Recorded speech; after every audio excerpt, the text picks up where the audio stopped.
The sun dips below the horizon, painting the sky in hues of orange and purple, and you huddle closer to the crackling fire, its warmth a comforting embrace against the encroaching night. Your muscles ache from the day's long trek, but your belly is full, a rare and deeply satisfying sensation.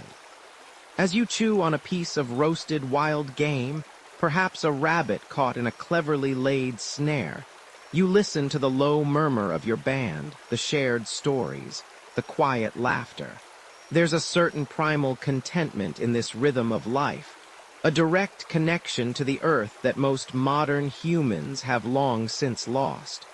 You are a part of the ecosystem, not apart from it. Yet, as you stare into the dancing flames, a flicker of something new begins to stir in the human mind, something that will eventually shatter this ancient rhythm.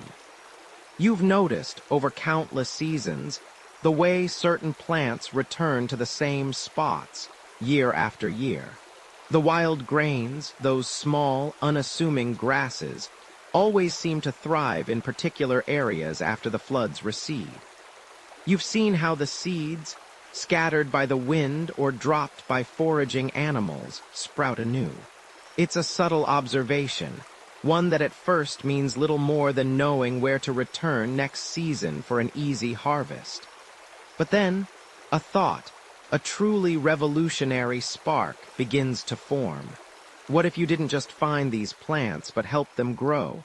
What if you consciously scattered those seeds yourself? Imagine the sheer audacity of it, taking control, even in a small way, of nature's bounty. This wasn't about finding a bigger berry patch. This was about making the berry patch come to you. You probably wouldn't have called it agriculture, but that's precisely what you were dabbling in. You might have started by simply clearing away competing weeds around a patch of desired wild cereals, or perhaps protecting a stand of nut trees from grazing animals. It was a slow, incremental shift, not some sudden eureka moment where you invented the plow. One mainstream historical fact about this period is that the earliest forms of plant domestication weren't about creating huge surpluses, but often about making wild plants more accessible or predictable in their growth patterns, slowly altering their genetic makeup over generations. For example, wild wheat, when ripe, shatters its seed head easily to disperse seeds. Domesticated wheat was unintentionally selected for retaining its seeds, making harvesting much easier. Think of it as the original, lazy gardener hack. You'd still be moving, of course. This wasn't an overnight transformation from nomad to settled farmer. But your movements might become slightly more predictable, circling back to those promising patches of land after a season or two. You're not quite building houses yet, but maybe you're leaving a few more tools behind, confident you'll return. A quirky tidbit. Some anthropologists theorize that dogs, domesticated tens of thousands of years before agriculture, might have played a role in this transition. Perhaps their keen noses helped locate prime foraging spots, or their presence offered a sense of security that allowed groups to linger longer in one area, observing plant cycles more closely. Imagine Rover accidentally leading you to the greatest wild grain field of your life. This lingering, this increasing focus on specific areas, even if temporary, fostered a different kind of memory. No longer just remembering where the animals would be, but where the plants would be, and what you could do to encourage them. The knowledge base within your group expands, not just about hunting techniques, but about soil, water, and the subtle signs of plant health. You might notice that certain animal droppings seem to make the plants grow better, leading to the earliest, accidental forms of fertilization. Historians still argue whether the initial impetus for agriculture was purely environmental pressure, a growing population needing more food, or if it was driven by a desire for luxury goods like beer or specific ceremonial plants, with the staple crops coming later as a necessary byproduct of these specialized cultivations. You're not just surviving anymore. You're starting to manipulate, to shape the world around you, even if you don't fully grasp the profound implications of your actions. You are planting the very first tentative seeds of civilization. The air tastes different now, doesn't it? Less of that raw, wild tang of endless forest, more like dust and damp earth, punctuated by the faint, rising scent of smoke from a dozen small fires. You feel it in your hands, too. The calluses aren't from gripping a throwing stick, ready for the chase, but from the steady, rhythmic drag of a sharpened digging stick through stubbornly fertile soil. Your back aches, a persistent, dull throb that wasn't quite as prevalent when you were always on the move, chasing migrating herds. Now you're chasing something else entirely, a future sprout. You squint at the sun, adjusting the woven grass hat on your head, noticing the way the light catches on the tiny, almost invisible hairs on the nascent shoots poking their tentative heads from the ground. This patch just beyond the bend in the river is yours, or at least it's your community's. And this notion of yours is, frankly, a bit mind-bending after generations of ours, meaning whatever we can find today. The shift is subtle, creeping in like the morning mist, yet utterly profound. You're no longer just passing through. You're staying. You're committing. You're putting down roots, both metaphorically and rather literally in the form of carefully placed seeds. And let me tell you, that cozy notion of settling down had a pretty brutal hidden cost. Statistically speaking, you probably won't survive this new lifestyle for very long, at least not compared to your robust, constantly moving ancestors. Surprise! While it promised a steady food supply, it also brought new diseases from living in closer quarters, and the risk of crop failure meant famine on a scale your hunter-gatherer forebears never truly experienced. If the bison didn't show up, you just found something else. If your carefully tended wheat withered, well, that's a different, much grimmer story. Welcome to the agricultural revolution, where your odds of catching something nasty and dying young just skyrocketed. Aren't you lucky? You crouch, running your fingers through the fine silt. This whole revolutionary idea, this turning point that archaeologists have so grandly dubbed the agricultural revolution, didn't burst forth in a single eureka moment. It was a gradual, almost imperceptible slide, happening in multiple places across the globe, often independently. You find yourself in one of the earliest hotbeds, right here in what historians later refer to as the Fertile Crescent, that crescent-shaped strip of land arcing from the Persian Gulf up through Mesopotamia and down the Mediterranean coast.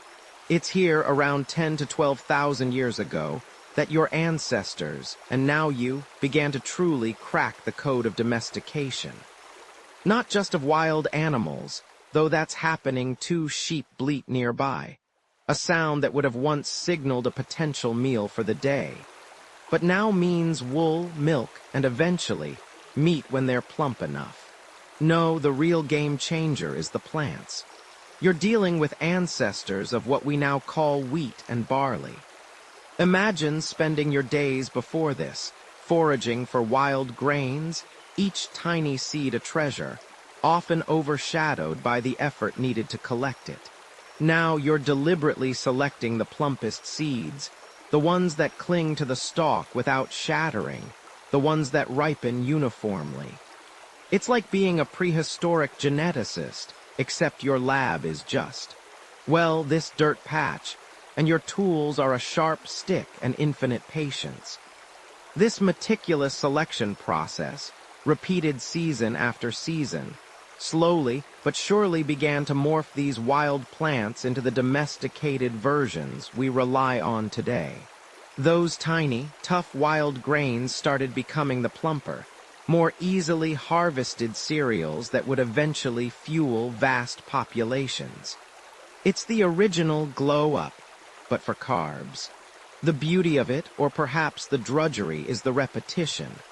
Every sunrise, you're back out here, weeding, watering, warding off pests. This isn't the thrilling hunt, the heart-pounding chase after a gazelle. This is slow, deliberate, back-breaking work, but there's a different kind of satisfaction in it. You see the tangible results of your efforts. You calculate, for the first time in human history, yields. You count your seeds, count your plants, project your harvest. It's the birth of rudimentary economics, right here in the mud. You're basically running a startup with zero venture capital and extremely high stakes. One quirky tidbit about this era that often gets overlooked is just how quickly the human body adapted, or rather, suffered from this agricultural shift. Our teeth, for instance, took a serious hit. Your hunter-gatherer ancestors had these beautiful, strong, evenly worn teeth from a varied diet of tough meats, roots, and fibrous plants. But with agriculture, diets became much more carbohydrate-heavy and monotonous. Eating softer, mushier grains, often ground with stone mills, led to increased tooth decay, gum disease, and even overbites, which were rare before this revolution. So, while you might have more food, your dental hygiene has gone straight into the Stone Age gutter. Enjoy that new toothache. This sedentary life also means you're not moving as much, but you're working differently. There's less high-intensity burst activity, and more sustained, repetitive labor. This, combined with the denser populations, creates a feedback loop. More food allows for more people need more food, which requires more labor, which in turn leads to more innovation in farming techniques. You start to see tools evolve rapidly, grinding stones, sickles made from sharpened flint, even rudimentary plows pulled by human muscle, or, eventually, by those domesticated oxen whose lowing you now take for granted. Historians still argue whether the transition to agriculture was a deliberate, conscious choice made by early humans, or a slow, almost accidental drift driven by environmental pressures like climate change or population increases in resource-rich areas. Were your ancestors brilliant strategists, seeing the future of settled life, or were they just trying to make do with what they had, stumbling into a world-altering discovery? You, hunched over these tiny green shoots, probably don't have time for such philosophical debates. Your focus is on tomorrow's meal, on the promise of a fuller granary, on the sheer, stubborn will to make this patch of earth feed you, your family, and your burgeoning community. You're trading nomadic freedom for settled sustenance, and you're just starting to discover all the unexpected consequences, good and bad, that come with planting a seed and waiting for it to grow. The sun, a drowsy eyelid fluttering open, casts long, watery shadows across a landscape that, for the first time in human history, is starting to look a lot like home. You wake to the familiar scent of damp earth and the quiet rustle of straw, your back complaining mildly against the packed mud floor. Outside your humble dwelling, a chorus of bleating goats and the low murmur of human voices replace the ever-present, watchful silence of the wild. This isn't just a campsite you'll abandon with the dawn. This is it. This is where you live, permanently. You push aside the woven mat that serves as your door, stepping out into a scene that would make any modern-day urban planner weep with, well, probably despair, actually. But for you, it's revolutionary.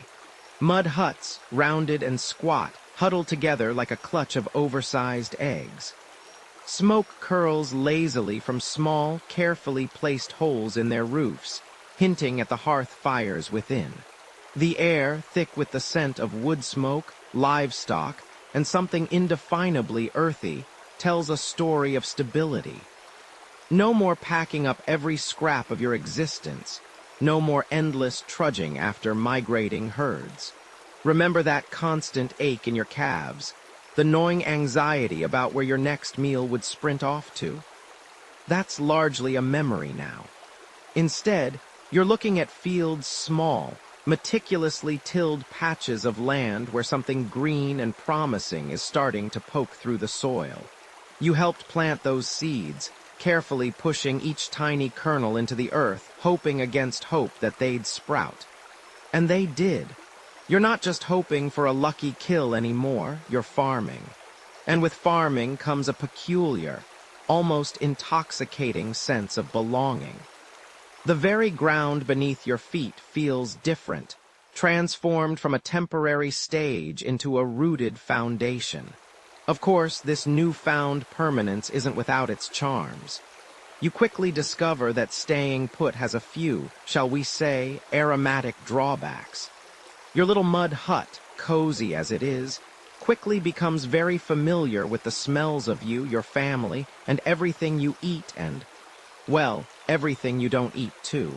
The concept of municipal waste disposal hasn't quite caught on yet. Think of it as an early, very personal form of composting, often right outside your front door. It's a good thing your sense of smell, honed by millennia of tracking prey and sniffing out edible roots, is robust.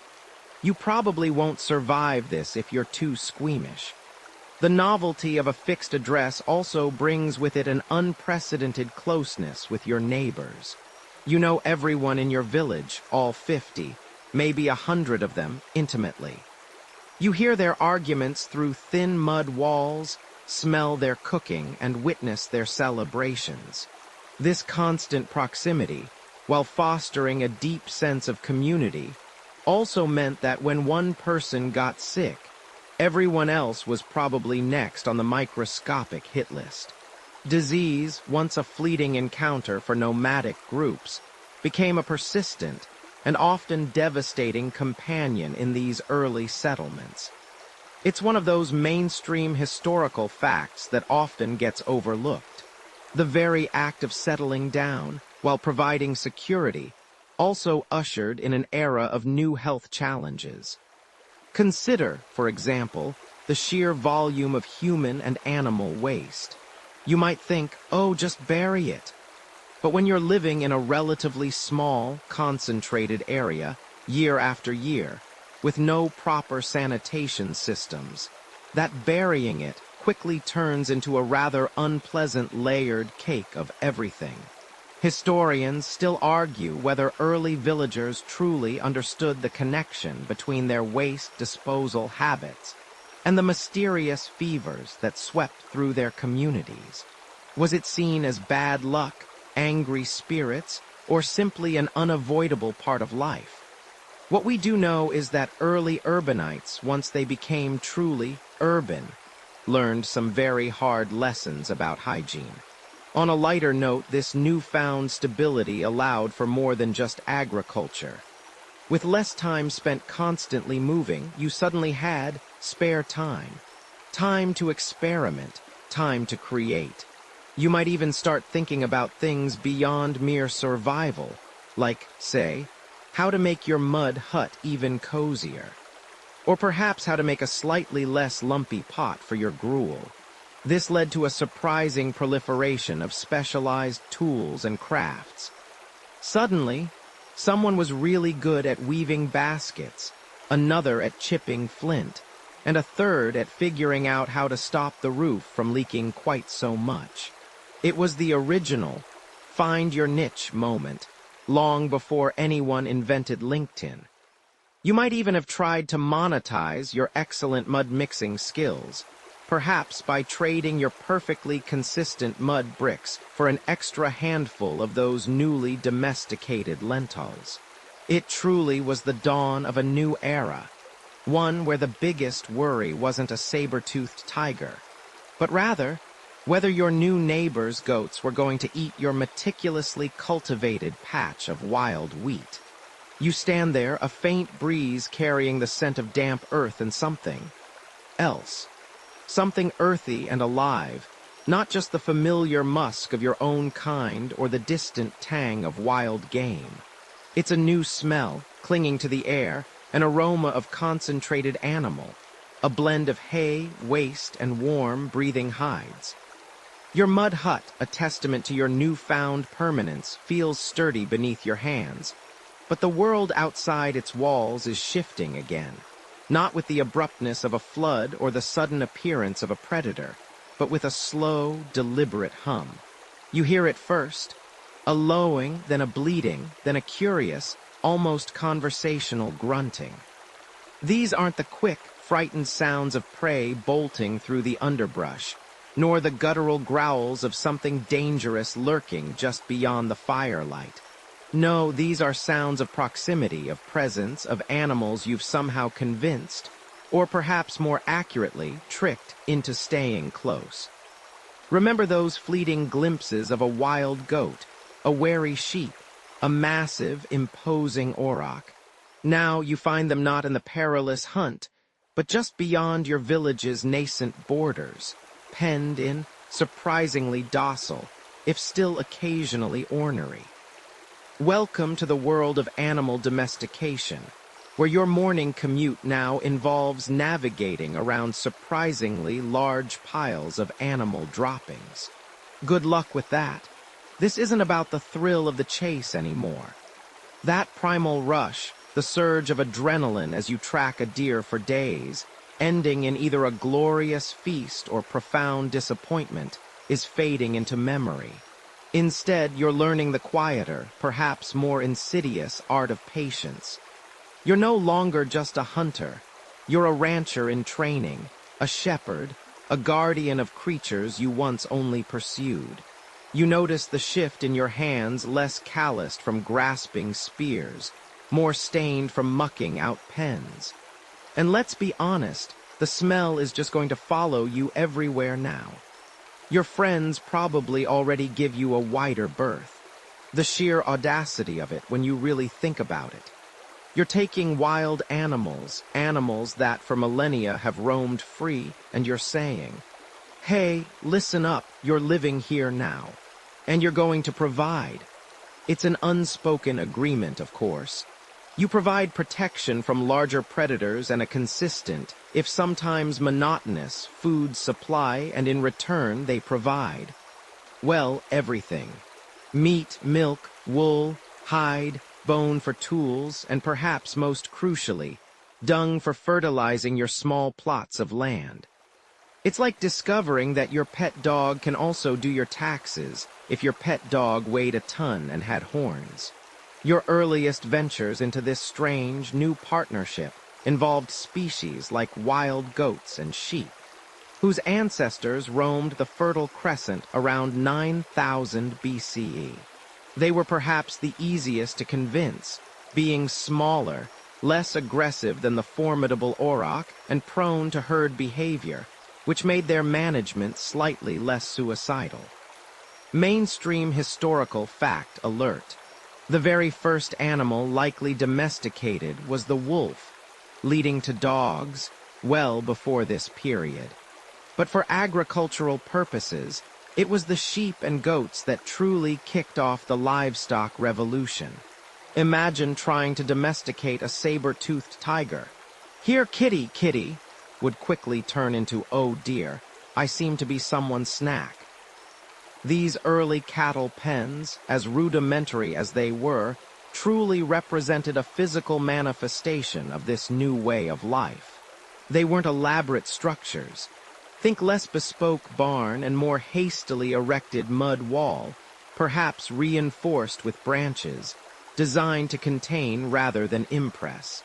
You'd have seen villagers, perhaps even yourself, wrestling with heavy stones, mixing mud and straw with bare feet, all to create these enclosures. They were often placed just outside the main cluster of huts, far enough to keep the smell from permeating your sleep, but close enough for constant vigilance.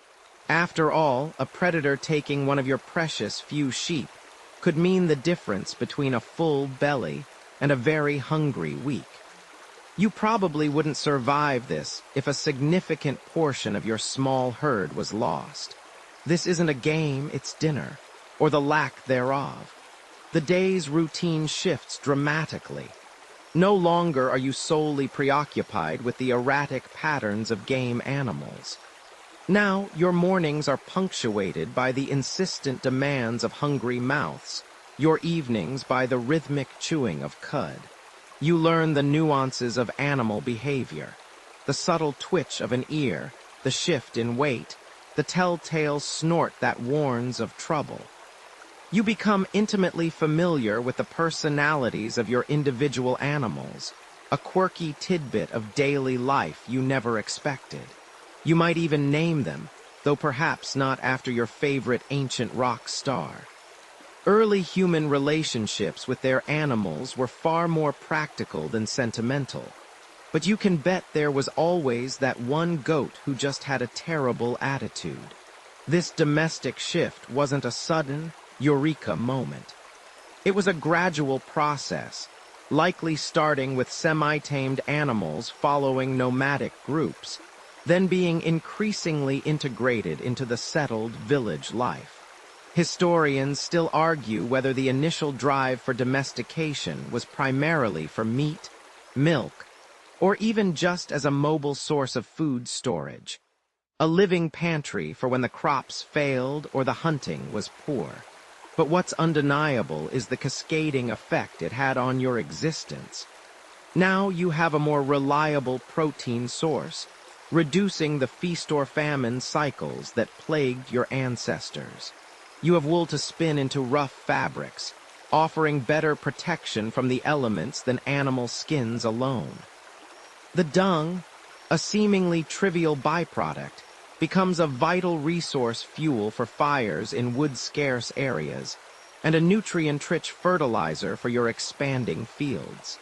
Your mud huts, once temporary shelters, become homes, surrounded by the increasingly vital network of fields and pens.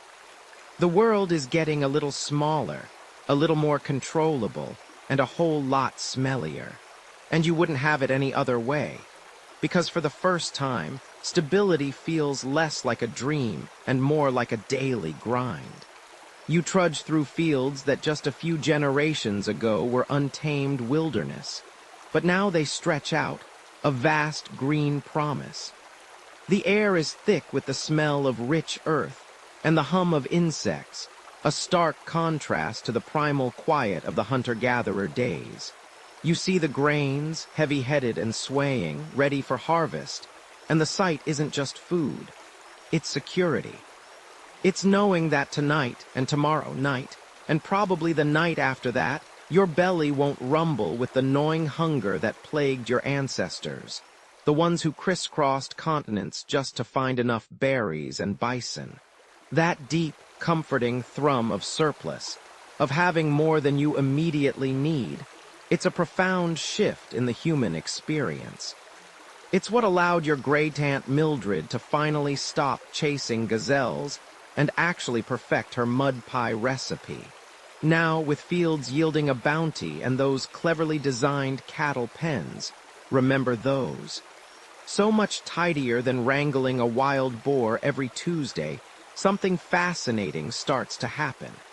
You don't have to spread out so thinly anymore. You can build your mud hut a little closer to your neighbors, because you're not competing for the last wild onion or the freshest antelope tracks. The land, carefully managed, is now producing enough to feed not just you and your immediate kin, but your cousin, your cousin's cousin, and even that weird guy who always wears too many animal furs even in summer. This, my friend, is the beginning of what happens when you're no longer living on the razor's edge of starvation. A precarious balance that, frankly, you probably wouldn't survive if you had to do it today. Forget your smartphone, just try finding breakfast without a grocery store. The simple fact is, when food becomes more abundant and predictable, more people survive. Infant mortality rates, while still tragically high by modern standards, begin to nudge downwards ever so slightly. People live a little longer, perhaps long enough to tell two bad jokes instead of just one before succumbing to a strange cough. And with more people surviving, the population naturally begins to swell. It's not an explosion, not yet, but a slow, steady, undeniable increase. Imagine the sheer logistics. Suddenly, instead of a few scattered family units, you have dozens, then hundreds, all living within shouting distance of each other. This is no longer just a village. It's a burgeoning community. You find yourself bumping into people more often, needing to coordinate things like water access and waste disposal, which, let's be honest, probably involved a lot of pointing and grunting in the early days. No, your waste goes over there. This growing density brings with it a whole new set of challenges and opportunities. On the one hand, more hands mean bigger projects are possible. You can collectively dig more efficient irrigation ditches, build stronger protective fences for those precious cattle pens, or even construct a communal granary. It's a bit like a primitive co-op, except instead of kombucha, everyone's just trying to keep their grain from being eaten by rogue squirrels. But on the other hand, more people crammed together means more chances for disease to spread, more arguments over who gets the choicest patch of land, and undoubtedly, more instances of someone borrowing your favorite stone axe and forgetting to return it. It's the original, communal living experiment, and like most of them, it probably had its fair share of personality clashes. A mainstream historical fact here is that the global population, which had been relatively stable for millennia during the hunter-gatherer era, saw its first significant and sustained increase following the widespread adoption of agriculture. Estimates suggest that by 8000 BCE, before agriculture was fully established globally, the world population was perhaps around 5 to 10 million. By 3000 BCE, with agriculture firmly in place in many regions, it had risen to perhaps 50 to 100 million. That's a tenfold increase in a relatively short geological span, all thanks to your ancestors figuring out how to make a field yield more than a wild patch of weeds. It's the original growth hacking strategy. Now for a quirky tidbit. Some archaeologists have noted that early village sites with clear evidence of substantial food surpluses often show a marked increase in non-utilitarian artifacts. Things like beads, carvings, and even early musical instruments. It's almost as if once people weren't constantly worried about their next meal, they started having time for hobbies. Hey, Brenda, I finally finished carving that little bird out of this bone fragment. What do you think? Needs more sparkle? It suggests that leisure, or at least a reduction in constant toil, was an immediate byproduct of abundance, leading to the first inklings of specialized crafts beyond just survival tools. Historians still argue whether this rise in craft specialization was a direct consequence of surplus, or if it emerged alongside improved farming techniques as a parallel development. Was it we have food, let's make art? Or we made art, and by coincidence we also figured out farming? The chicken and egg debate of ancient artisanal production. You see the children, more of them now, running through the dusty lanes between the mud brick homes. They're not just learning how to track deer. They're learning how to tend crops, how to mend a fence, how to grind grain. They're part of a larger, more complex social unit. The idea of the family unit expands to the village unit, then the settlement unit. Your identity starts to shift from being solely a member of your immediate kin group to being a member of something bigger, something that relies on collective effort and shared resources. This isn't just about having enough to eat. It's about the very fabric of human society beginning to reweave itself into a tighter, more intricate pattern. It's the dawn of the neighborhood watch, but with fewer security cameras and more sharpened sticks. And as those numbers tick up, as those mud huts get a little closer, and as the fields yield more than anyone could have dreamed, you're watching the very first tentative steps towards something truly colossal. The invention of the city. You feel it, don't you? That subtle shift in the air as the sun warms your face each morning. It's no longer just about your belly or your immediate families. No, the scope has widened. You're now part of something bigger, something communal. The scent of freshly turned earth mingles with the faint, comforting aroma of cattle, a smell that's become as much a part of your daily life as the sunrise.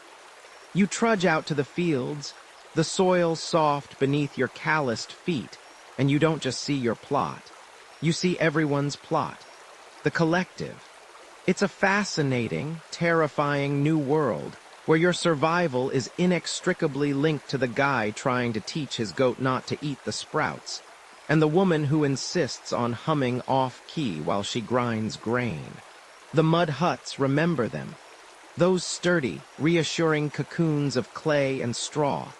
They've started to multiply, not haphazardly, but in clusters, forming the very first neighborhoods.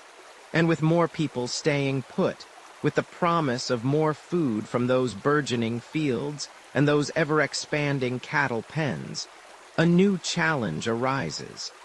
How do you keep this whole operation from devolving into a chaotic free-for-all? Because let's be honest, left to our own devices, most of us would probably just hoard all the good berries and pretend we forgot about the weeding. This is where the rubber meets the road, where the concept of community stops being a fuzzy feeling and starts becoming a very practical, very demanding task.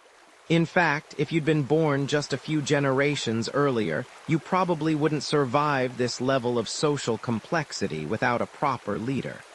And even then, it's touch and go. Think about it. You've got surplus food now, right? More grain than you can eat in a week. More milk than your little family can drink. That's fantastic, but what do you do with it? Just leave it lying around? That's an open invitation for every rodent, insect, and hungry neighbor who did forget to weed to come help themselves.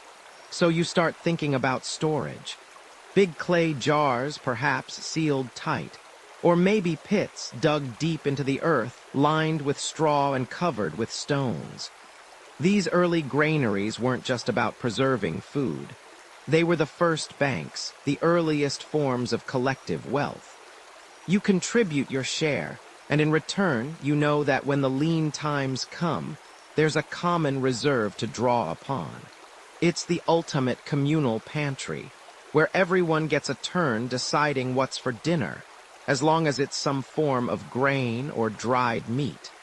But food isn't the only thing that needs managing. Labor, dear listener, is the other half of this very early economic equation. Who decides when it's time to plant? Who organizes the hunting parties now that the easy game is gone and you need to venture further afield? Who ensures the irrigation ditches are clear and flowing, directing water to every plot in the collective field? It's no longer just everyone does their own thing. Imagine trying to build a really big, impressive mud hut, say, a communal gathering hall, if everyone just showed up whenever they felt like it, with whatever tools they happened to have. You'd end up with something that looked less like a hall and more like a melted gingerbread house after a particularly humid afternoon. No, coordination becomes paramount. This is where the first flicker of specialization begins to appear. Before, everyone did a little bit of everything. You hunted, you gathered, you planted, you built. But now, with more mouths to feed and more complex tasks to accomplish, some individuals start to show a knack for certain things. Maybe old Alara is just exceptionally good at finding the best clay and organizing the mud-mixing parties. Or perhaps young Kale has an uncanny ability to predict the weather, making him the go-to person for deciding planting dates. These aren't formal roles yet, not with titles and corner offices, though a nice shaded spot under the big oak tree might be an early equivalent. But the seeds of leadership and specialized skills are being sown. One mainstream historical fact that illustrates this early organization is the development of communal granaries in regions like the Fertile Crescent, particularly in settlements that predate true cities, such as Saddle Huruk in modern-day Turkey. While not strictly a city, its sheer size and the density of its population, along with evidence of shared storage facilities, point to sophisticated early social organization. Imagine a sprawling settlement where you literally walked over the roofs of your neighbors' houses to get around talk about an early form of communal living. Your feet are now part of the public transport system, whether you like it or not. Now for a quirky tidbit. Some archaeological evidence from these early agricultural communities suggests that communal feasts played a crucial role in maintaining social cohesion and distributing surplus. We're talking massive potlucks, ancient cookouts where everyone brought their best, or perhaps just most and shared. Historians still argue whether these feasts were primarily for religious purposes, for cementing social bonds, or simply a practical way to consume large quantities of food before it spoiled. Perhaps it was a bit of all three, a kind of ancient, mandatory fun event where you bonded over a surprisingly bland gruel, all while subtly reinforcing the community's social structure. It certainly beats the office holiday party, right? At least here, you know everyone actually contributed. The question of how these initial forms of communal organization arose is a fascinating one. Was it a gradual, organic process, driven by practical necessity and shared goals? Or was it more imposed, perhaps by a charismatic leader or a particularly dominant family group? Historians still argue whether early social structures emerged primarily through consensus and shared benefit, or if they were the early precursors of hierarchy, with certain individuals or groups accumulating power through their control of resources or knowledge. It's not as simple as drawing up a corporate org chart, but the need for some form of decision-making body, for someone to say, "Okay, people, this is how we're going to store the grain, and this is when we're going to dig the new irrigation ditch," becomes undeniable. Without it, your carefully cultivated fields would wither, your precious surplus would spoil, and your newfound sedentary lifestyle would quickly revert to the nomadic scramble you just left behind. You can almost hear the soft murmur of decisions being made around the communal fire at night, the clinking of shared tools in the morning, the coordinated rhythmic thud of feet as everyone works together on a major project. It's the sound of civilization, tiny and nascent, taking its first awkward, magnificent steps. The world around you is no longer just a collection of individuals struggling to survive. It's a budding organism, a collective effort, a place where managing food and labor isn't just a chore, but the very foundation upon which everything else will eventually be built. You are part of something truly revolutionary, a grand experiment in living together. And it's only just beginning. You're still there, in that burgeoning settlement you helped shepherd into existence, the one where the air often smells faintly of damp earth, wood smoke, and perhaps a hint of fermenting grain.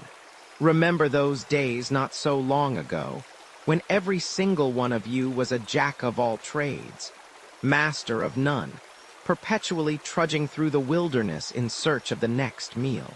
And remember how you finally wrangled those grumpy cattle into pens and convinced everyone that planting tiny seeds was a better long-term plan than just hoping a mammoth wandered by. Well, now that your belly is reliably full, a stark contrast to the hunter-gatherer days, where a bad hunting trip or a sudden blizzard meant you probably wouldn't survive this week. Something truly extraordinary begins to ripple through the fabric of your communal life, with surplus food now becoming a welcome norm, thanks to all that meticulous planning and community organization. Not everyone needs to spend every waking hour tending fields or managing the growing herds. There's a newfound lull, a subtle shift in the rhythm of daily existence. For some, it's just more time for naps under the warm sun, a truly revolutionary concept for your ancestors. But for others, a different kind of spark ignites, a curiosity to delve deeper into skills beyond mere subsistence. You start to notice your neighbor, the one who always had a knack for shaping the damp clay from the riverbed into surprisingly sturdy forms. They're spending less and less time in the fields and more time hunkered down by the communal fire, their hands methodically kneading and molding. The rough, sun-baked mud bricks that formed your first rudimentary mud huts were functional, sure, keeping the wind and rain out. But now you begin to see smoother, more elegant shapes emerging from that same earth. Bowls that don't immediately crack when you pour hot stew into them. Jars with narrow necks, perfect for storing precious grain or perhaps that slightly sour, fermented berry juice you've all grown to tolerate. This is the quiet, unassuming birth of the potter, the artisan who transforms common earth into vessels of domesticity, and dare you say it, beauty. It's not just about making a pot. It's about making life better, one perfectly curved handle at a time. Then there's that rhythmic, almost hypnotic thud-thud-thud sound coming from another corner of the village. Someone, perhaps the individual who always had the patience to untangle the most stubborn thorns from your rough animal hides, is now working with fibers. The wool from your domesticated sheep, once just a bulky, itchy covering, is being cleaned, painstakingly spun into fine threads, and then woven. You watch, mesmerized, as simple sticks and frames, a primitive loom, transform loose fibers into tightly woven cloth. No more crude animal skins draped awkwardly over your shoulders, no more scratchy discomfort. Imagine. Actual fabric, soft, pliable, breathable.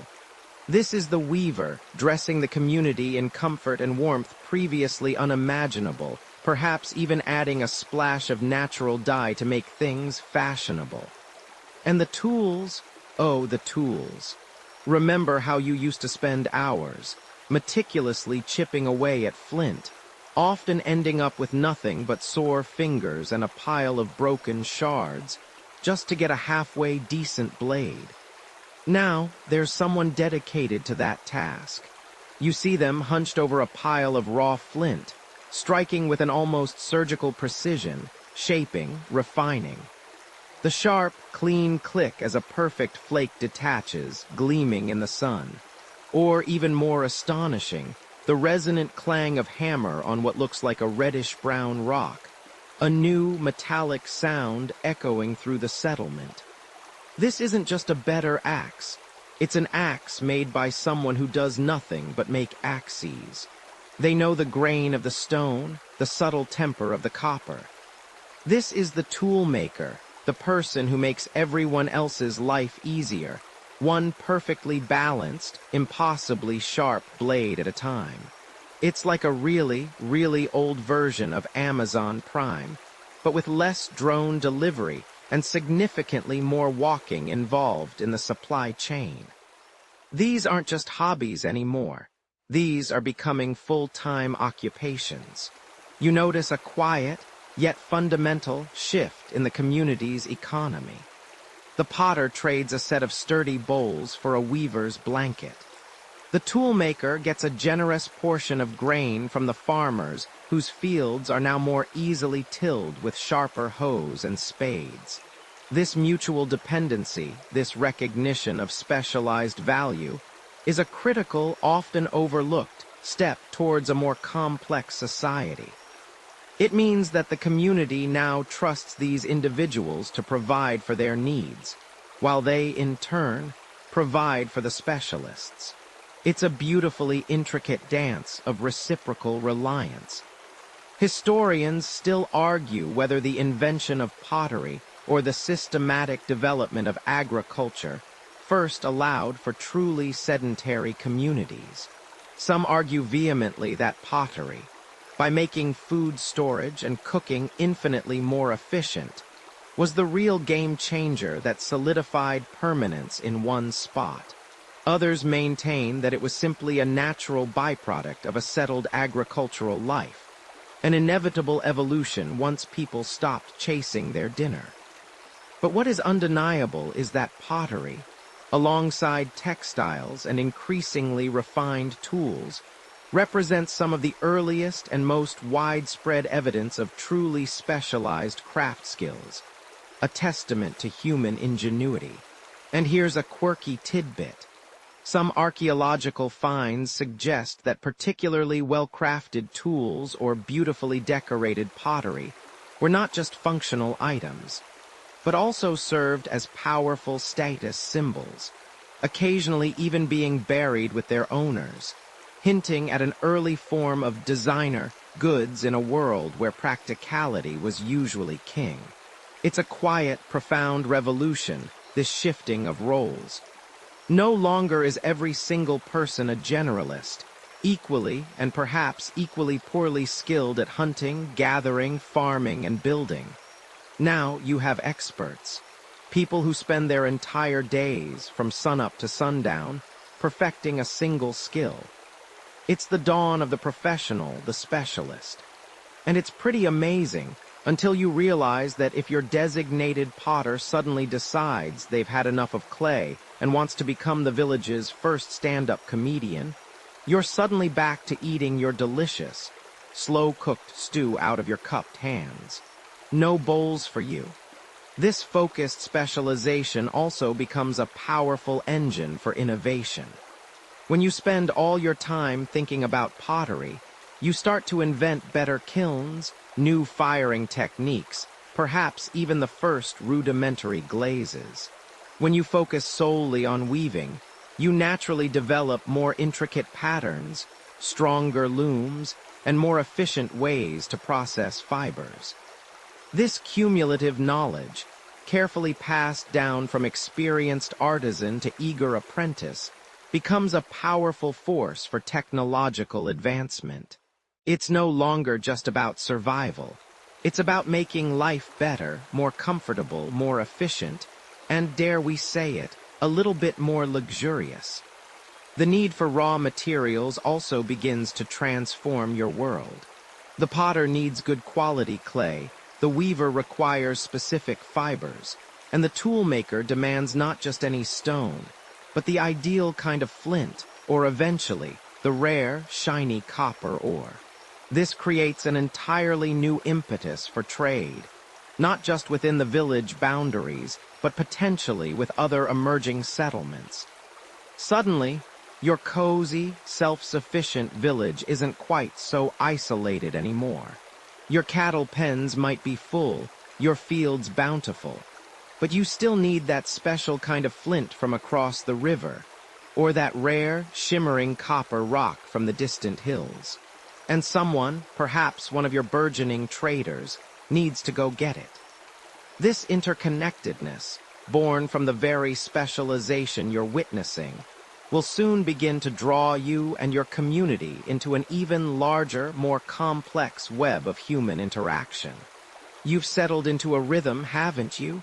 Your mud brick home, perhaps a little wonky but blessedly permanent, stands firm. The cattle low contentedly in their pens, a living larder just beyond your doorstep.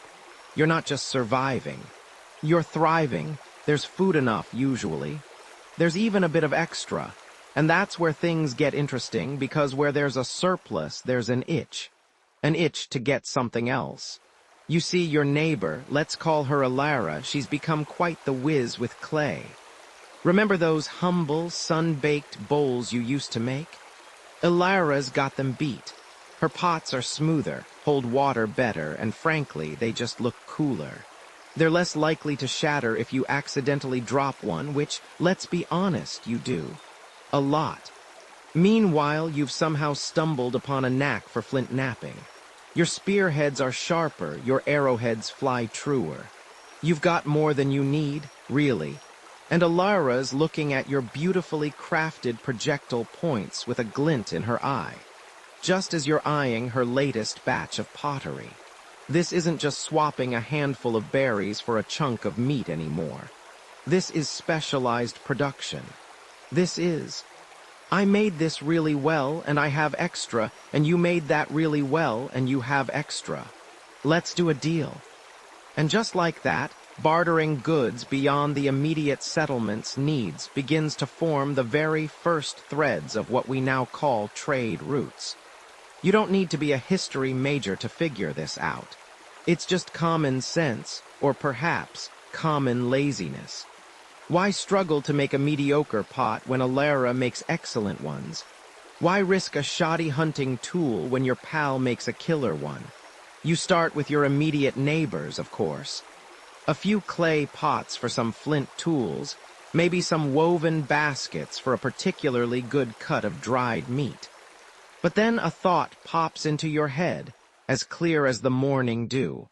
What if there's something even better out there? What if someone somewhere has something you can't make, or perhaps something you never even knew you needed? Perhaps it's salt. Oh, blessed salt. In your early village, it might be scarce, hard to come by. But whispers travel, carried on the wind from travelers who passed through, of distant lands where salt crystals gleam like scattered diamonds on the ground. Or maybe it's obsidian, that dark, volcanic glass that flakes into an edge so incredibly sharp, it makes your flint tools feel like butter knives. You'd probably slice your finger off on it within an hour, and you probably won't survive this newfangled global economy without losing a digit or two. But oh, the prestige. The efficiency. So you, or perhaps a more adventurous soul from your growing community, decide to venture out. You load up your surplus, those expertly knapped flints, perhaps some dried fish if your river is particularly bountiful, maybe even some of Alara's coveted pottery. You leave the relative safety of your mud huts and cattle pens, and you set out, following faint animal trails, then well-trodden paths that slowly, almost imperceptibly, become rudimentary roads. These aren't paved highways, obviously. Think more like a deer path that's seen too many people trudging along it, carrying heavy loads and muttering under their breath about blisters. The journey is perilous, naturally. You're exposed to the elements, to wild animals, and perhaps most concerningly, to other human groups who might not be as interested in fair trade as they are in just taking what you've got. Remember those organized communities we talked about? Well, some of them are organized for war, too. But the lure of the exotic, the promise of something truly valuable, outweighs the risks.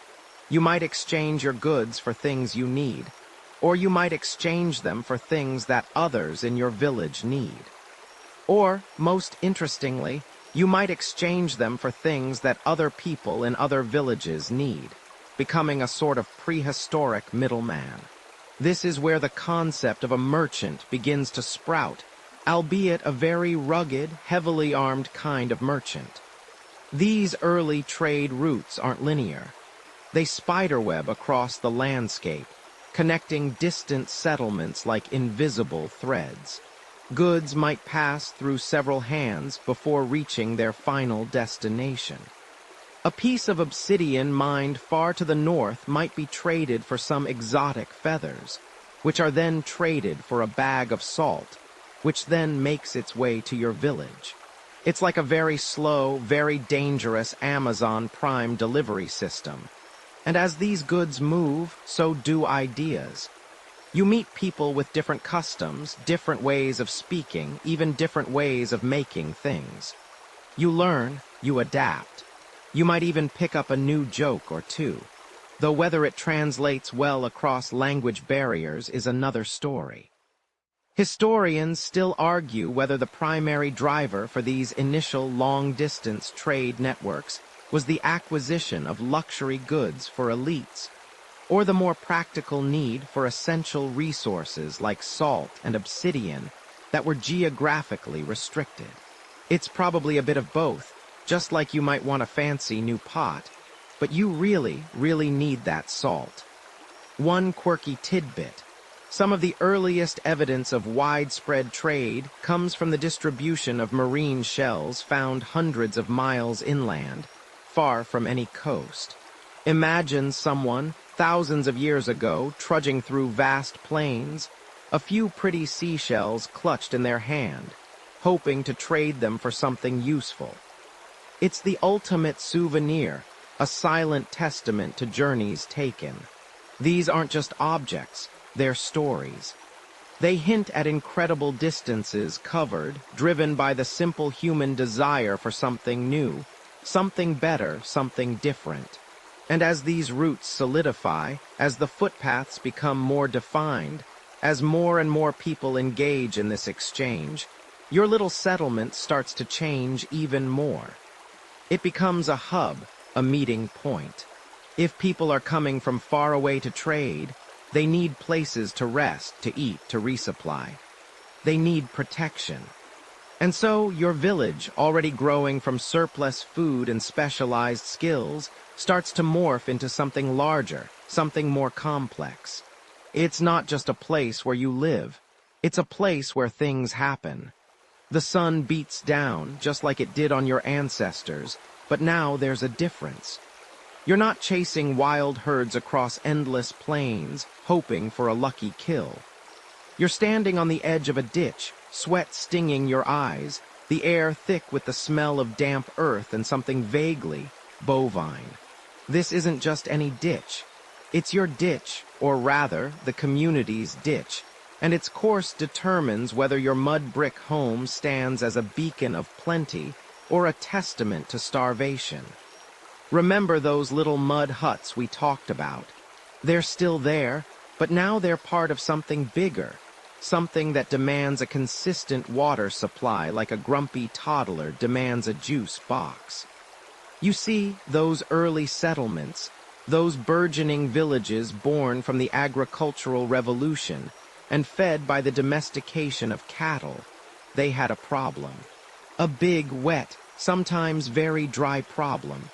Rivers, bless their life-giving hearts, are capricious. One year they're a benevolent provider, gently overflowing their banks just enough to fertilize the fields. The next they're a raging torrent, sweeping away your carefully planted barley. And if you're particularly unlucky, the aforementioned mud hut and perhaps a prize-winning pig. Or even worse, they shrink to a pathetic trickle, leaving your crops to wither into sad, crispy stalks. Either way, you're looking at a bad time. And frankly, with the number of people now relying on these fields, a bad time for the crops means a catastrophic time for everyone. You probably won't survive this, not without some serious hydrological intervention. So the collective brain power, fueled by surprisingly tasty grain beer, started churning. How do you convince a river to be less dramatic? How do you tell it, look, pal, we appreciate the enthusiasm, but could you maybe parcel out that water a bit more evenly? The answer, as it turns out, was less about diplomacy and more about elbow grease. Loads of it. You began to dig. Simple at first, just little channels to divert water from the river's edge directly to the nearby fields. These were the prototypes, the beta versions of what would become the lifeblood of civilization. It was like taking a garden hose to a flood. It helped, but it wasn't the full solution. As the population swelled thanks to that lovely surplus food we discussed, the stakes got higher. More mouths meant more fields, and more fields meant a desperate, unyielding thirst for water. The simple ditches weren't enough. You needed to control the water, not just guide it. This is where things get serious, where the true ingenuity, born of necessity and the fear of famine, kicked in. You started building bigger, longer canals, extending for miles, bringing water to lands previously too dry to cultivate. You learned to build rudimentary dams, piles of stone, compacted earth, and a whole lot of prayer to hold back water, creating reservoirs for the dry season. This wasn't just farming anymore. This was environmental engineering, albeit with very basic tools and a strong sense of urgency. Imagine the sheer scale of the labor. Hundreds, perhaps thousands of individuals, many of whom were once busy tending their own cattle pens, now working together. Digging, hauling, shaping the land. This massive undertaking demanded a level of organization that dwarfed anything seen before. Suddenly, you needed managers, overseers, people who could direct vast workforces, coordinate schedules, and resolve disputes over who got how much water. This wasn't just about survival. It was about the birth of specialized roles beyond the farmer and the artisan. You needed engineers, even if they didn't call themselves that yet, people who understood the flow of water, the stability of soil, and the patience of mud. This coordination wasn't just practical. It was foundational to the structure of society itself. The very act of building and maintaining these complex irrigation systems forged a tighter, more interconnected community. Your well-being was directly linked to your neighbor's willingness to help clear the silt from the main channel, or to repair a breach in the dike. It fostered a new kind of social contract, a shared responsibility for a resource that everyone depended on. Historians still argue whether the need for large-scale irrigation caused the emergence of centralized authority, or if it was a happy coincidence.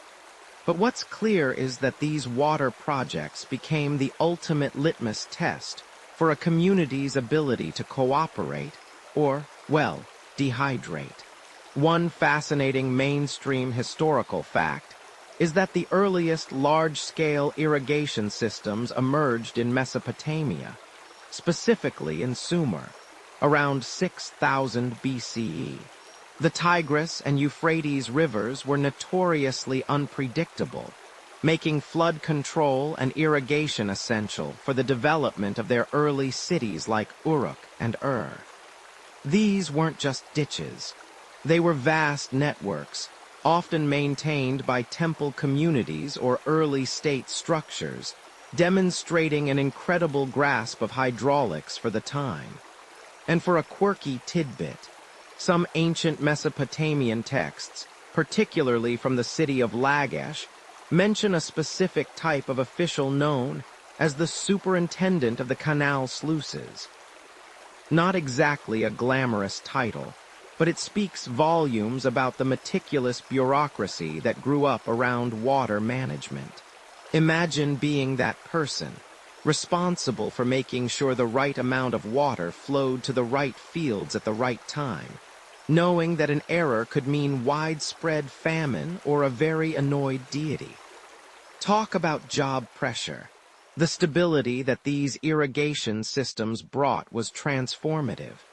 No longer were you entirely at the mercy of the heavens.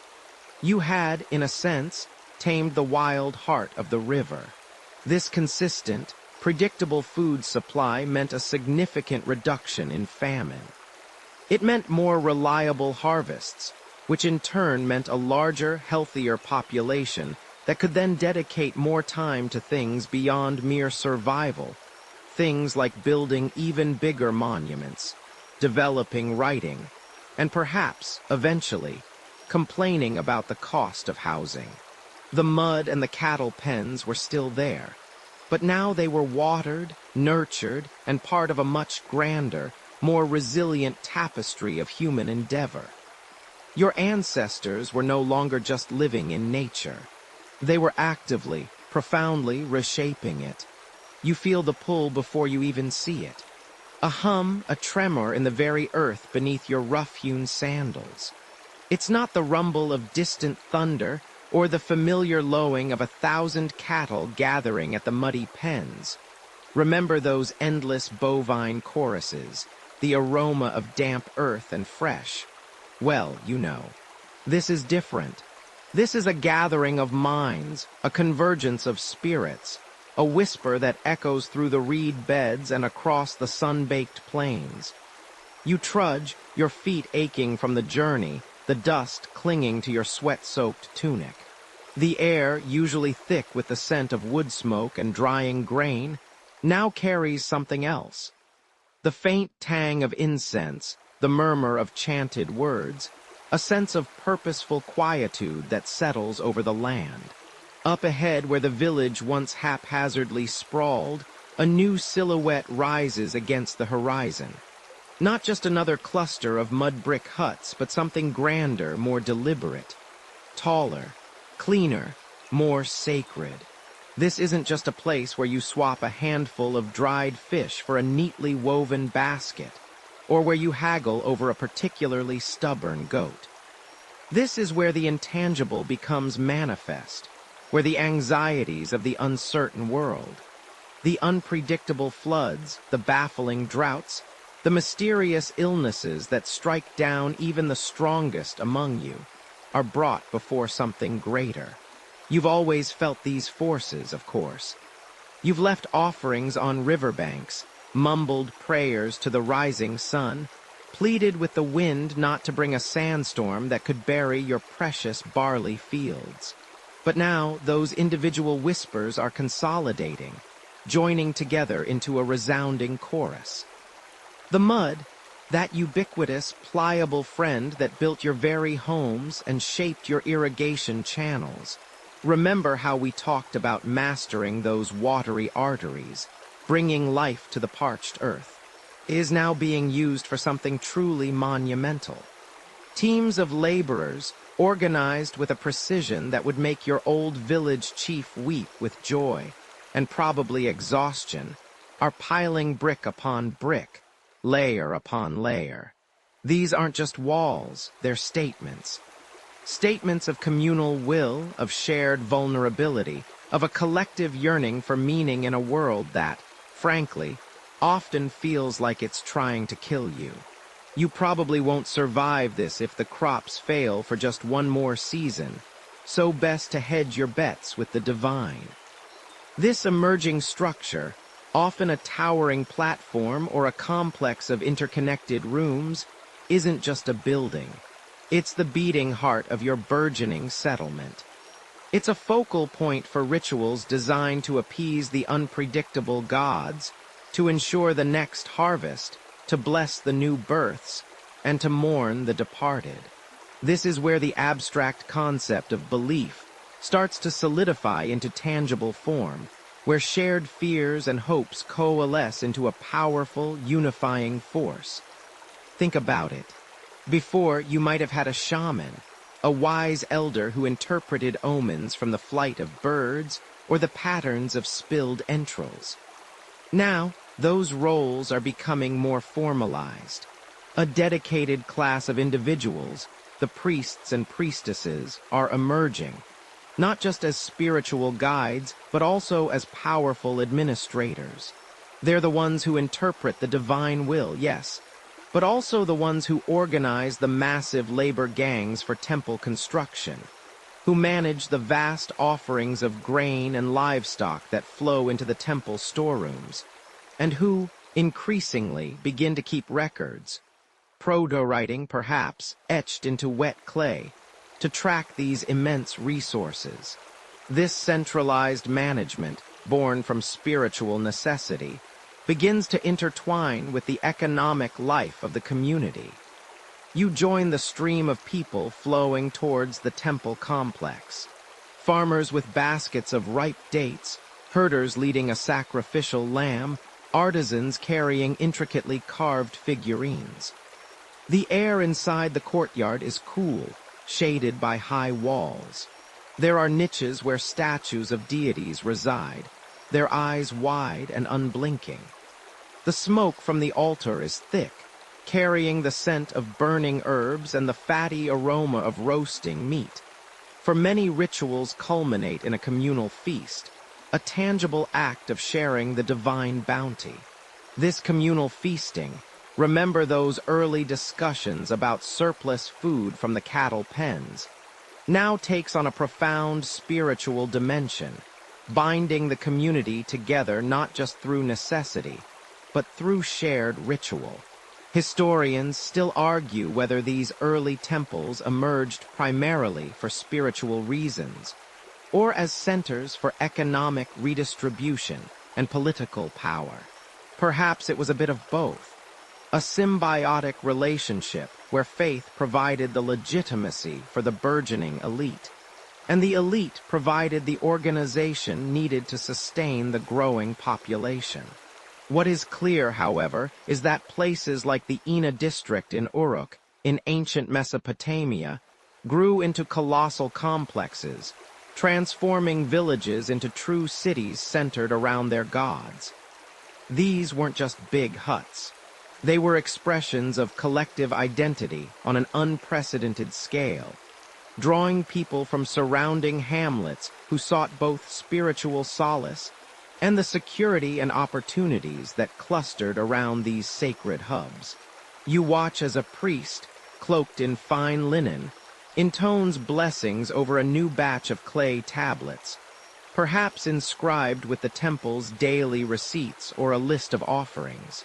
It's a slightly quirky tidbit, perhaps, but these mundane administrative tasks, performed within the sacred precincts, laid the very groundwork for written language and complex societal organization.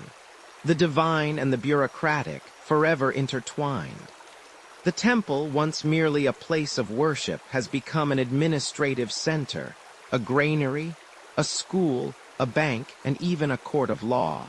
It's where the shared beliefs solidify, but also where the very idea of a centralized state begins to take root, nurtured by mud, grain, and the collective human desire to understand the great mysteries of existence.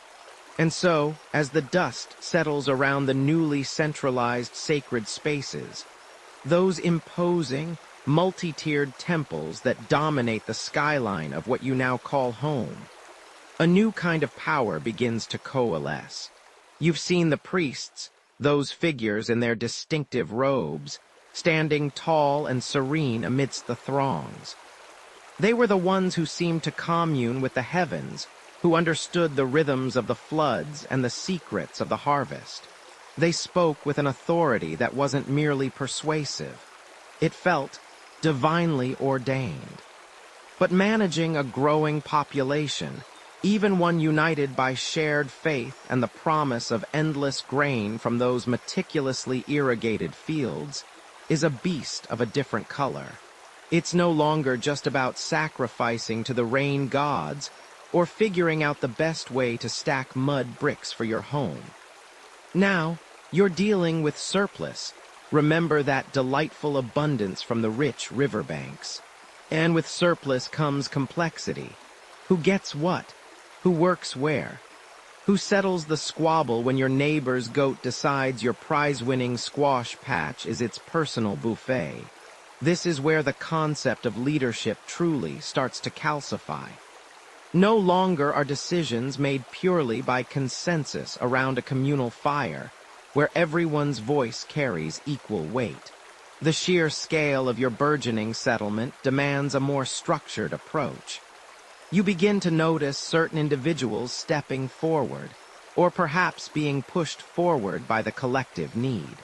They might be the most effective organizers, the most persuasive speakers, or simply the ones with the biggest, shiniest, most intimidating scepter, or more likely, a really sharp stick. Imagine for a moment that you are part of a labor gang, tasked with digging a new irrigation channel. It's back-breaking work, mud caking your skin, the sun relentless. Suddenly, a figure emerges, not just another worker, but one who points, who directs, who seems to possess an innate understanding of the terrain and the flow of water. This isn't just a strong arm. This is a mind that can see the whole picture, orchestrating the efforts of dozens, perhaps even hundreds of people. This, my friend, is the nascent form of civil engineering leadership, long before anyone had even coined the term engineer. You just know this person gets things done. These early leaders weren't necessarily kings with golden crowns and sprawling palaces yet. Often, they were managers, resource managers, specifically.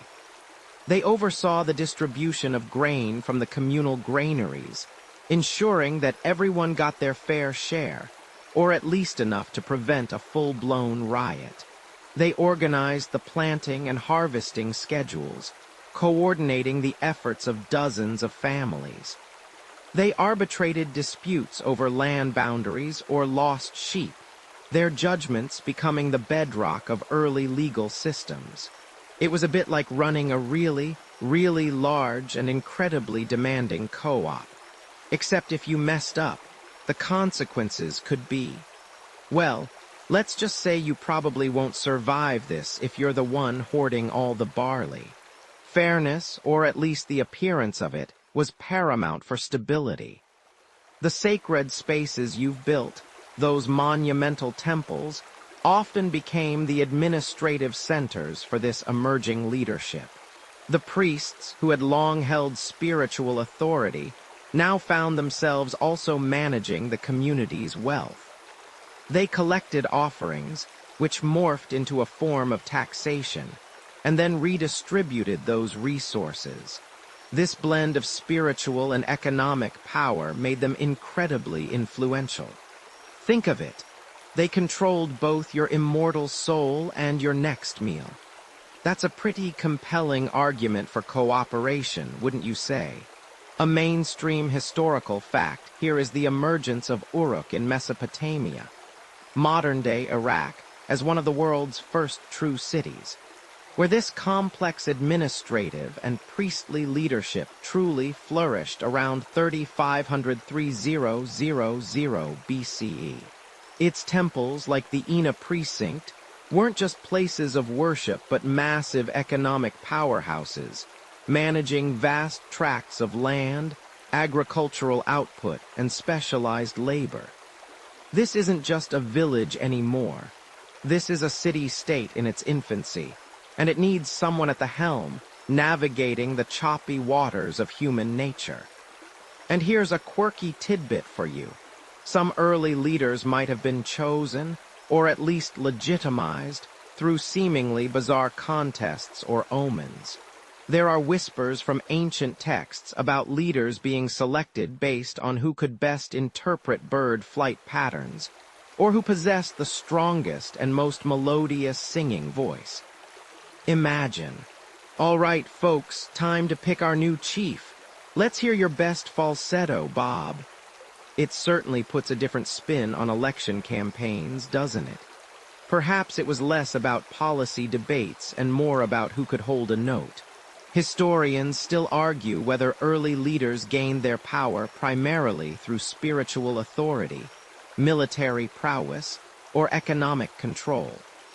Was it the priest who spoke directly to the gods, the warrior who protected the settlement from raiding parties, or the astute manager who ensured a bountiful harvest and fair distribution? It's likely a complex interplay of all three, with different aspects gaining prominence in different regions and at different times. The lines between these roles were often blurred, with a single individual sometimes embodying all three facets. As these leadership roles solidified, so did the concept of a pecking order. You start to see distinctions, those who command and those who are commanded, those who own more land or cattle and those who work it. It's not necessarily a rigid caste system yet, but the seeds of social stratification are definitely being sown. You're no longer just one of many hunter-gatherers, equal in the face of the wild. You are now part of an increasingly organized, hierarchical society, where your place might be determined by your skills, your family, or your willingness to follow orders. And the person giving those orders, they're learning, day by day, how to turn a collection of mud huts and cattle pens into something far grander. A civilization. Defensive walls appear. Protecting wealth and people becomes a priority. You feel a new tension in the air, a low hum of unease that wasn't there when life was just about chasing game or tending a small patch of barley. Remember all that surplus grain, stacked high in communal stores, and those precious cattle munching contentedly in their pens, their numbers growing thanks to careful husbandry. Well, it turns out wealth has a funny way of attracting unwanted attention. Suddenly, your carefully curated existence, the one where you're no longer constantly on the move, feels rather exposed. The open fields that once promised abundance now feel like an invitation for trouble. And those nascent trade routes, while bringing prosperity, also bring whispers of threats from beyond your familiar horizon. And so your gaze turns to the horizon, not with wonder at new distant lands, but with a growing sense of urgency. The idea begins to take root, whispered at first, then shouted across the burgeoning settlement. We need protection. We need walls. You watch as the newly established leadership, the figures who have emerged to manage the complex dance of irrigation and labor, now pivot their considerable organizational skills to an even more monumental task. They're not just divvying up fields anymore. They're marshaling an entire population for an unprecedented feat of engineering. You join the effort, a mere cog in a colossal machine of mud and muscle. Day after day, you mix the fertile river clay with straw, stomping it with bare feet until it reaches the perfect, pliable consistency. Then, you haul basket after basket of this weighty, sticky concoction to wooden molds, carefully shaping what will become the countless mud bricks. The sun bakes them, transforming soft earth into hardened, defensive blocks. This isn't a quick job. This is generations of effort, a monumental undertaking that dwarfs anything you've ever witnessed. You lift, you carry, you place, each brick a silent promise of security. And if you think about how many of these things you're moving, day in and day out, let's just say if you didn't have a strong back before this, you certainly will now. Your chiropractor in the future would be thrilled if such a luxury existed. The walls rise, slow and steady, like an artificial mountain range encircling your evolving home. First, they are mere berms, then low parapets, and finally, towering ramparts that cast long shadows over the very fields you once tilled without a care in the world. This is not just about keeping invaders out. It's about defining an us from a them. It's about drawing a line in the sand, or more accurately in the mud, and declaring, this is ours. These people, this grain, these cattle, these specialized craft skills, they are protected. And protect they must. While life within the nascent city flourishes, with artisans meticulously crafting their wares and market stalls bustling with trade, the world beyond the walls remains a wild, unpredictable place. Marauding bands, perhaps displaced hunter-gatherers or rival settlements eyeing your accumulated prosperity, are a constant, nagging threat. It's a sobering thought, but if those walls weren't there and a determined group decided your stored grain looked particularly inviting, you probably wouldn't survive this. Not with your cozy little mud hut and your collection of surprisingly comfortable woven mats. One mainstream historical fact that becomes abundantly clear as you participate in this monumental build is that some of the earliest and most impressive defensive walls in history rose around settlements like Uruk, in ancient Mesopotamia. These weren't flimsy fences. We're talking about massive fortifications, sometimes several miles long and towering up to 40 feet high, built from millions of sun-dried mud bricks. Imagine the sheer organizational power required to coordinate that many people, that much material for that long. It's mind-boggling. A quirky tidbit that might make you chuckle, or perhaps just sigh in resignation, is that the very act of building these immense walls often required the entire population, including those who were usually farmers or artisans, to contribute. It was a communal effort born of necessity, meaning everyone, from the newly emerging leadership down to the humblest basket weaver, was probably caked in mud by the end of the day. You might complain about your commute, but at least your job doesn't involve mixing clay with your feet for 8 hours. The presence of these walls fundamentally changes the psychology of the inhabitants. You're no longer just part of a village. You're part of a walled city, a distinct entity. The walls provide a tangible sense of security, allowing the community to invest even more in permanent structures, in more elaborate temples, and in greater specialized production. This protective shell fosters an even deeper sense of community identity, strengthening the bonds between those living within its embrace. You start to feel a fierce loyalty to this place, this urban island in a sea of unpredictable wilderness. Historians still argue whether the primary motivation for these colossal undertakings was purely defensive, or if the impressive scale of the walls also served as a display of power and prestige, a visible declaration of the city's growing might to both friends and potential foes alike. Were they built solely out of fear or out of ambition?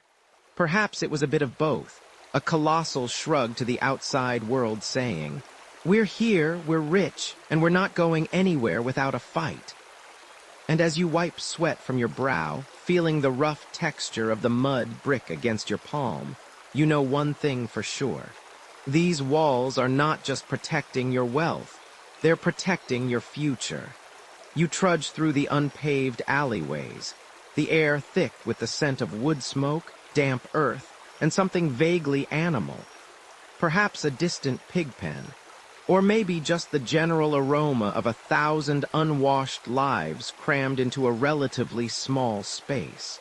Your eyes, accustomed to the sweeping vistas of the hunter-gatherer plains, now struggle to adjust to the claustrophobia of nascent urbanism.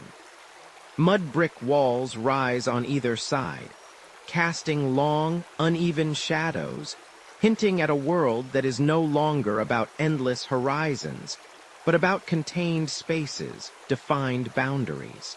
This isn't just a haphazard collection of huts anymore, like those early villages you stumbled upon. Oh no.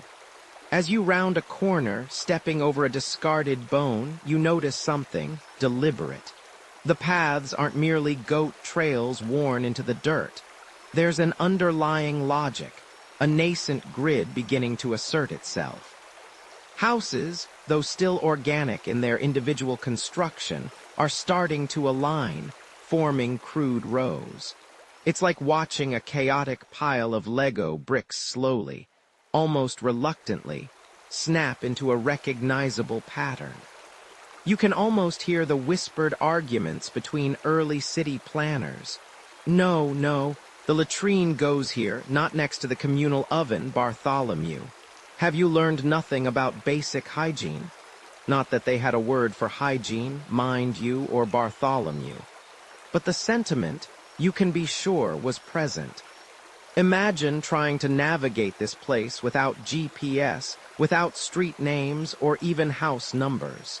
You'd be utterly lost in 5 minutes, probably ending up in someone's back garden wondering why their sheep look so judgmental. And let's be honest, without modern medicine, you probably wouldn't survive your first bad bout of dysentery in one of these early population centers, no matter how clever their city planning. Good luck with that. This shift from organic, sprawling growth to something more intentional, more designed, is a massive leap in human history. We're talking about the very first whispers of urban planning, where the basic layouts hint at an intentional community design. For millennia, settlements had just grown like fungi, spreading wherever there was space, water, or a particularly sturdy tree to lean a hut against. But now, you see the subtle, often unseen hand of an organizing principle. Consider the walls you observed emerging in the last section, protecting the burgeoning wealth and people. Those walls aren't just defensive barriers. They also impose a physical limit, forcing a more compact, more structured internal arrangement. You can't just sprawl outwards indefinitely when a massive stone barrier defines your perimeter. Inside that boundary, space becomes a premium. And when space is premium, you start thinking about efficiency. You start thinking about straight lines, about dividing plots, about designating areas for specific uses. Look closely at the ground beneath your feet. See how this alleyway isn't just a random dirt track. It connects a specific cluster of homes to what appears to be a larger open space. Perhaps a proto-market square, or a communal gathering ground, maybe even a sacred precinct. This wasn't accidental. It's the beginning of zoning, a concept so mundane to us now that we barely consider it, but utterly revolutionary then. Someone, somewhere, decided that the potter's workshop should be clustered together, perhaps for shared access to kilns, or maybe to keep the noise and smoke away from the sleeping quarters of the high priest.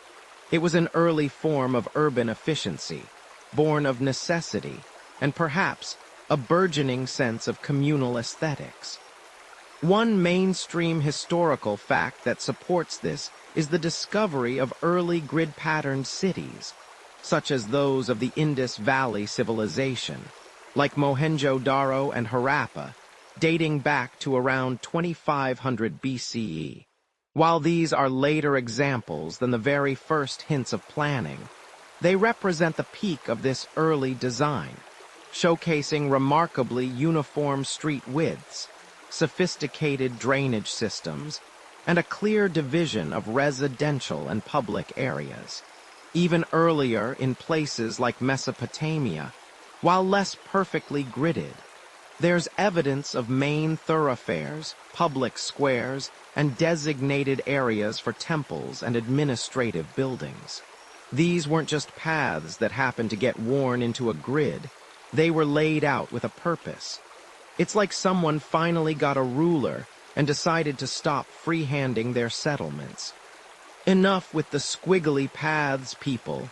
We're building a civilization here, not a worm farm. And here's a quirky tidbit. Some archaeologists have even theorized that early urban planning might have been influenced by astronomical observations.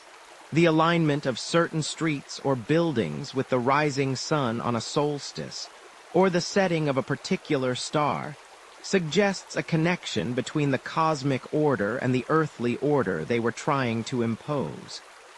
Imagine, your city planner isn't just worried about drainage, but also about making sure your main avenue perfectly frames the constellation of Orion at a specific time of year. Talk about multitasking.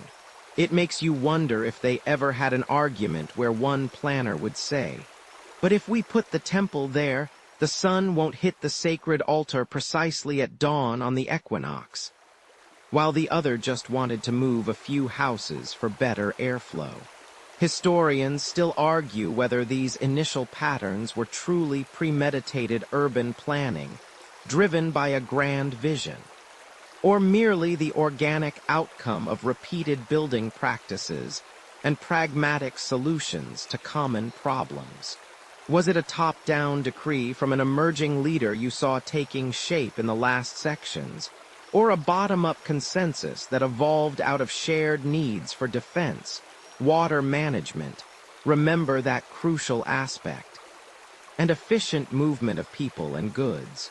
Perhaps it was a bit of both, a messy, iterative process of trial and error, where some ideas worked and stuck, eventually forming a template. The collective good, which you remember was so important in organizing the community and managing food and labor, now extends to organizing space itself. It's no longer just about who gets to eat what, but who gets to live where, and how everyone moves about. The specialists, the artisans who emerged from the fields, needed their own spaces, workshops that might be noisy or produce smoke. The cattle pens, once perhaps on the very outskirts, now need to be carefully integrated, or ideally, kept just outside the walls, to manage the stench and the daily movement of livestock. It's a complex logistical puzzle that demands forethought, a precursor to modern city commissions and zoning boards. They might not have had blueprints, but they certainly had strong opinions and a lot of mud.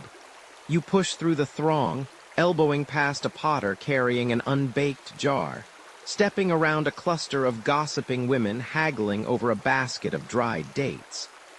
The air is thick, a heady mix of wood smoke, sun-baked mud, human sweat, and the pungent aroma of communal latrines.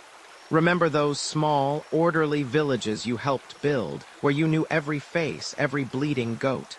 This isn't that. This is more.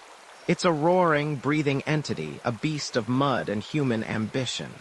You look up, and the walls, remember those defensive walls you helped haul stones for? Now they stretch impossibly high, enclosing not just a settlement, but an entire universe. The sheer noise is astounding. The clang of a coppersmith's hammer, the rhythmic thud of a miller grinding grain, the distant bleating of thousands of penned animals, the babble of 100 dialects mixing in the narrow alleyways. It's like the world decided to hold its biggest, most chaotic market day, and then just never packed up. You're navigating a human river, a constant current of people going somewhere, doing something, driven by a purpose larger than mere subsistence. The feeling is exhilarating, overwhelming, and if you stop to think about it, a little bit terrifying. You quickly realize that this density, while incredible for trade and shared protection, also brings its own unique set of problems. Suddenly, managing human waste isn't just about digging a new pit in the periphery. It's a systemic nightmare. And when the inevitable coughs start spreading, well, let's just say that while this vibrant, bustling place feels like the pinnacle of human achievement, you probably won't survive it for very long if you're not careful. Think of it as the original mosh pit, but with more dysentery. This isn't just about having more people, it's about what those people do. You see individuals now whose entire existence is dedicated to tasks unimaginable in a small village. There's a man meticulously carving cuneiform symbols onto a clay tablet. A scribe, meticulously recording grain disbursements or the latest decree from the temple. You spot groups of laborers, no longer just farmers taking a break, but full-time crews tasked with dredging irrigation canals or repairing sections of the Great Wall. The specialization you saw emerging with artisans has exploded. Now there are full-time administrators, organized religious figures, not just the wise elder, but a whole priesthood with hierarchies and rituals, tax collectors.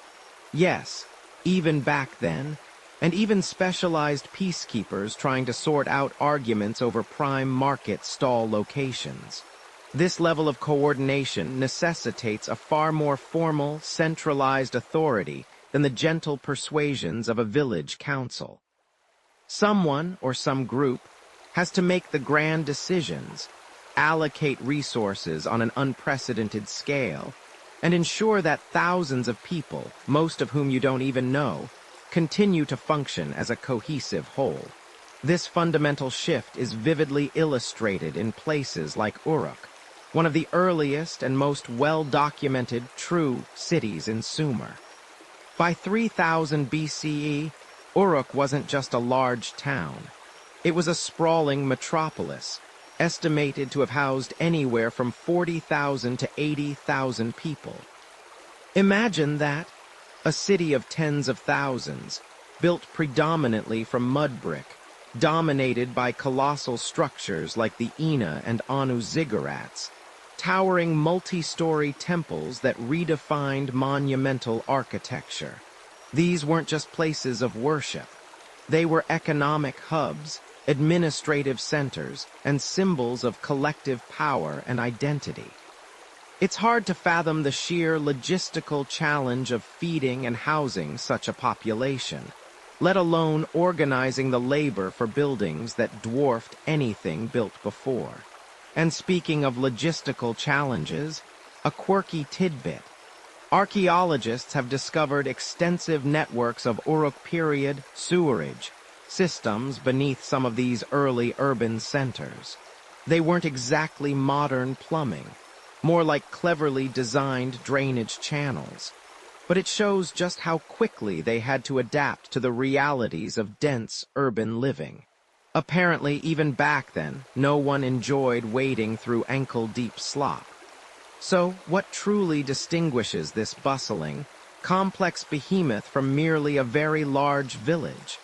It's the qualitative shift. It's the intricate web of interdependencies that binds thousands of strangers into a functioning unit. It's the presence of public spaces designed for collective gatherings, beyond just a market square, grand plazas, processional ways, monumental architecture that asserts a shared identity. It's the emergence of sophisticated administrative systems, often involving early forms of writing, to manage complex trade networks. Remember those. It's the obvious, undeniable social stratification, with palaces and grand houses for the elite standing in stark contrast to the more modest, densely packed homes of the common folk.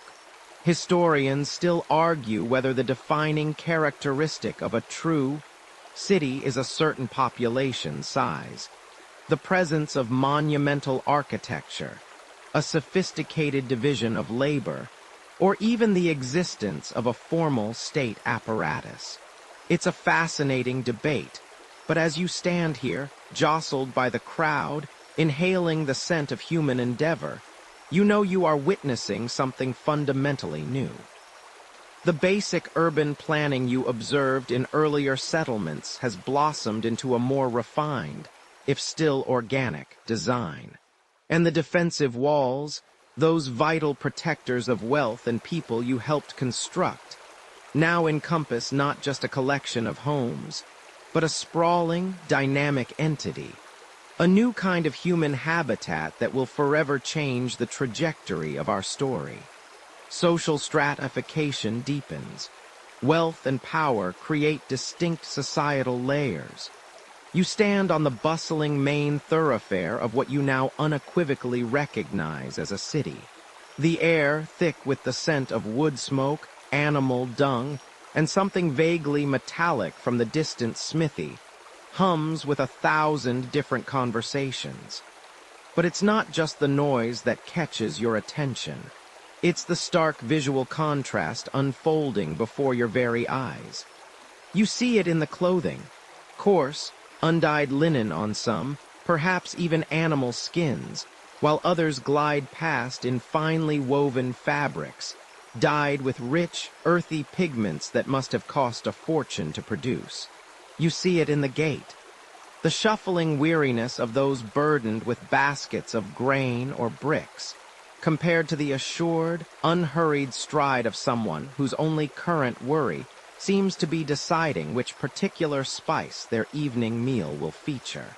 You notice the houses, too. Just down this very street, squeezed together like nervous sardines in a tin, are cramped, windowless mud brick dwellings, their roofs patched with reeds and held down with heavy stones. Their doorways are low, requiring a stoop, and the air inside, even from a quick glance, feels thick with the mingled odors of too many people living in too little space. But just a stone's throw away, separated perhaps by a narrow alley that smells suspiciously like the collective hopes and dreams of the working class, rise more imposing structures. These are larger, often 2 stories high, with wider doorways and even, dare you imagine, small, high-set windows that allow a sliver of light and a whisper of air to penetrate. The walls are smoother, perhaps even plastered, and their wooden beams are clearly cut and planed, not just rough-hewn branches. It's like a real-life architectural hierarchy playing out right before your eyes. Remember how you first saw those little mud huts, and then the cattle pens, and how the surplus food started to gather and people realized, hey, we don't all have to farm anymore. Well, this is the inevitable, perhaps even darkly humorous, next step in that grand evolutionary process. Suddenly, that surplus isn't just about feeding more mouths.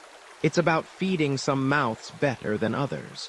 And those who manage the surplus, who decide where it goes, who negotiates the trade, who oversees the building of the defensive walls you remember seeing, they're not just organizing the community anymore. They're accumulating. And with accumulation comes power. You might have thought that living in a city with all its protective walls and organized water management would make life inherently safer. And for some, it absolutely does. For others, however, especially if you happen to be on the lower rung of this newly forming social ladder, you probably won't survive this. Diseases spread like wildfire in these close quarters. Sanitation is, shall we say, a work in progress, often involving simply throwing things into the street. And if you get sick or injured and can't work, well, there isn't exactly a robust social safety net. Your options often boiled down to get better or become a very intimate part of the local ecosystem.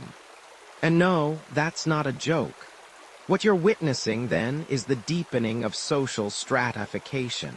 It's the moment when the informal leaders you observed back in the smaller settlements, the ones who were maybe just a bit better at delegating or a bit more persuasive, solidify their positions. They become the ruling elite. You see them now, passing by in their finer clothes, perhaps with attendants trailing behind them, carrying scrolls or symbols of authority. These are the proto-kings, the high priests, the military commanders. Below them are the burgeoning administrative class, the scribes, the record keepers, the tax collectors. Yes, even then, the taxman was never far away. Imagine trying to keep track of all that grain, all those cattle, all those specialized craft goods without a detailed inventory. It's enough to make your brain melt. And that's precisely why these scribes, with their newly developed writing systems, held such an elevated, albeit somewhat nerdy, position. Then come the specialized artisans and craftspeople, the potters, weavers, metalworkers, and builders.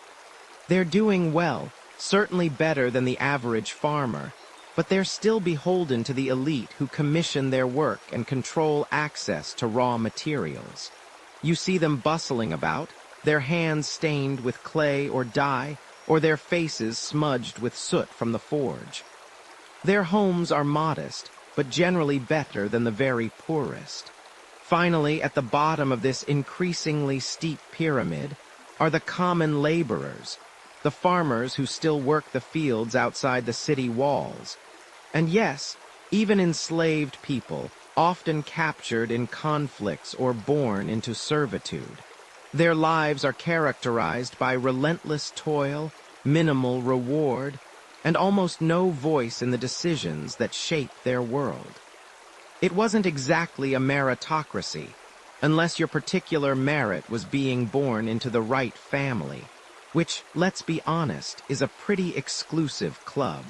A fascinating, mainstream historical fact is that archaeological evidence from ancient Mesopotamian cities, like Ur and Uruk, clearly shows these distinct social classes.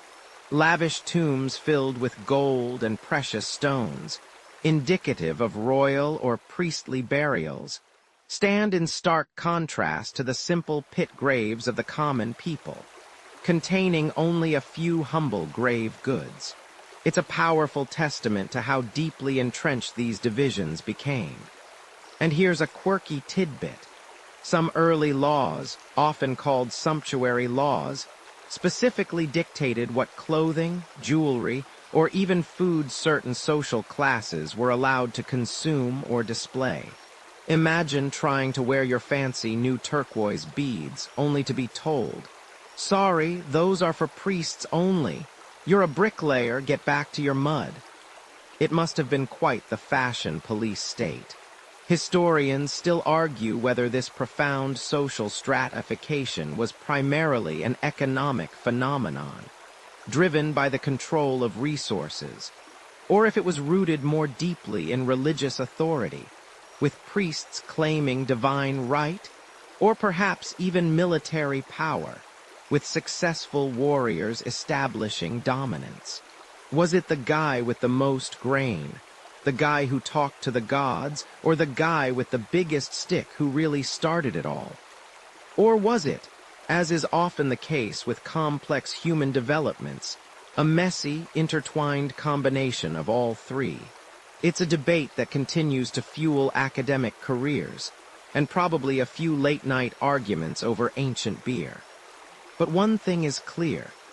The invention of the city, born from mud and cattle pens, quickly evolved into a complex, hierarchical society where your place was often determined by birth, not just by how much you could lift or how well you could farm. And in many ways, you're still living with the echoes of those decisions, right down to the difference between a penthouse and a studio apartment. You've got your bustling city now, right? Walls are up, temples are soaring, specialists are specializing, and the granaries, oh, the granaries.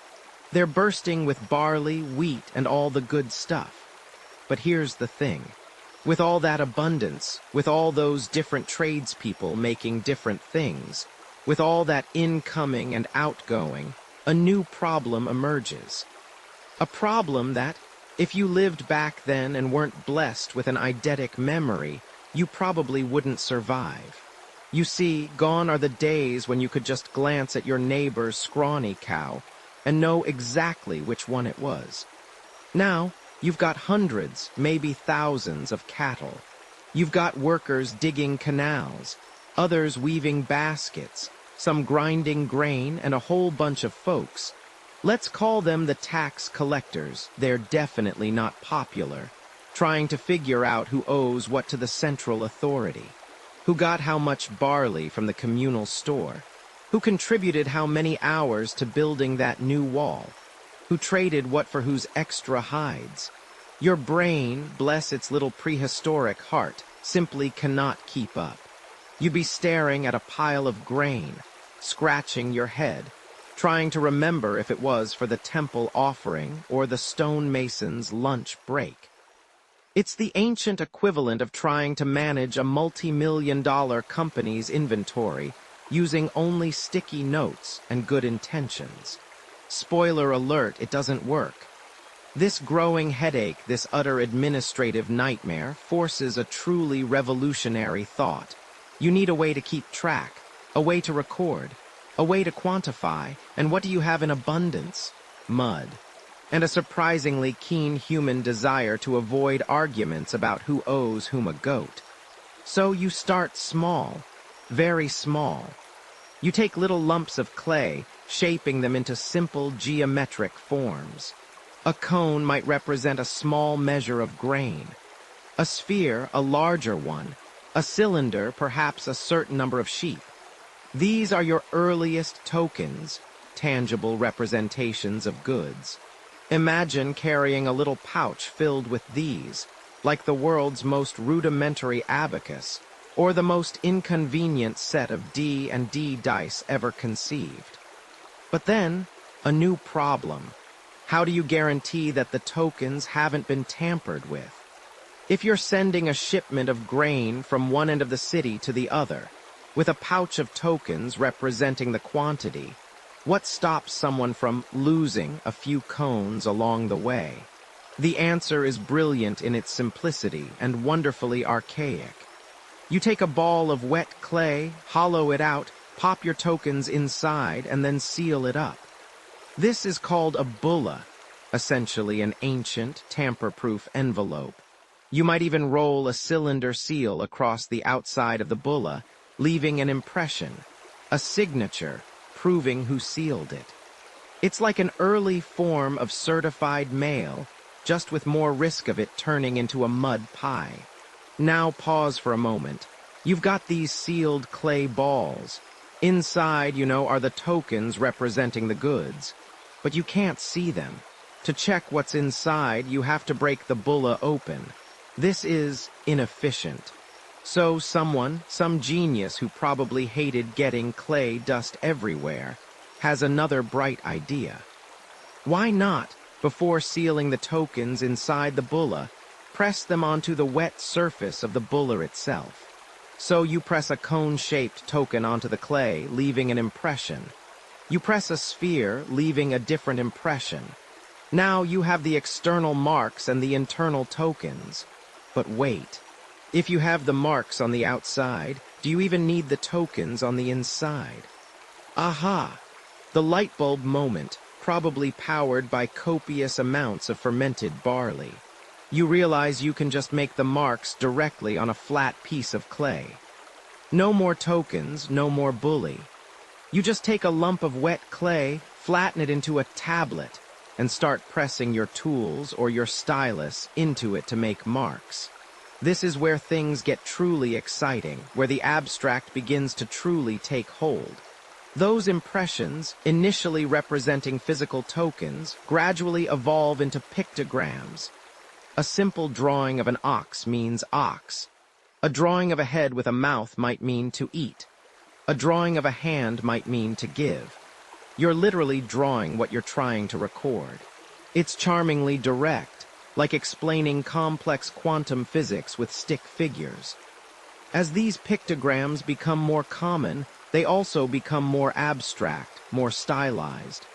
The artists, or rather the administrators, get lazy. Or maybe efficient. Instead of drawing a perfect ox, they simplify it to a few key strokes that everyone recognizes. The curves turn into straight lines, the detailed drawings into wedge-shaped impressions. And boom, you're looking at the very beginnings of cuneiform, one of the earliest and most widespread true writing systems, emerging in Mesopotamia, particularly in places like Uruk, around the late 4th millennium BCE. This isn't just a quirky tidbit, it's a foundational historical fact. The invention of writing, driven by the demands of a burgeoning urban economy. This isn't just about pretty pictures anymore, though. These wedge-shaped marks start to represent not just objects, but sounds and even abstract ideas.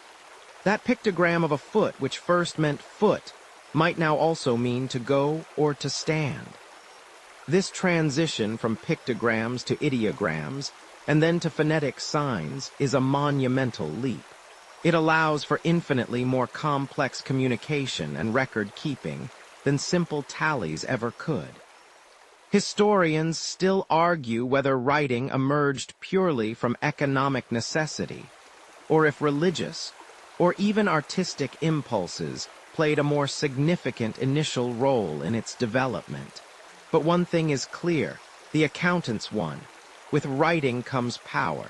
Suddenly, a new class of people emerges, the scribes.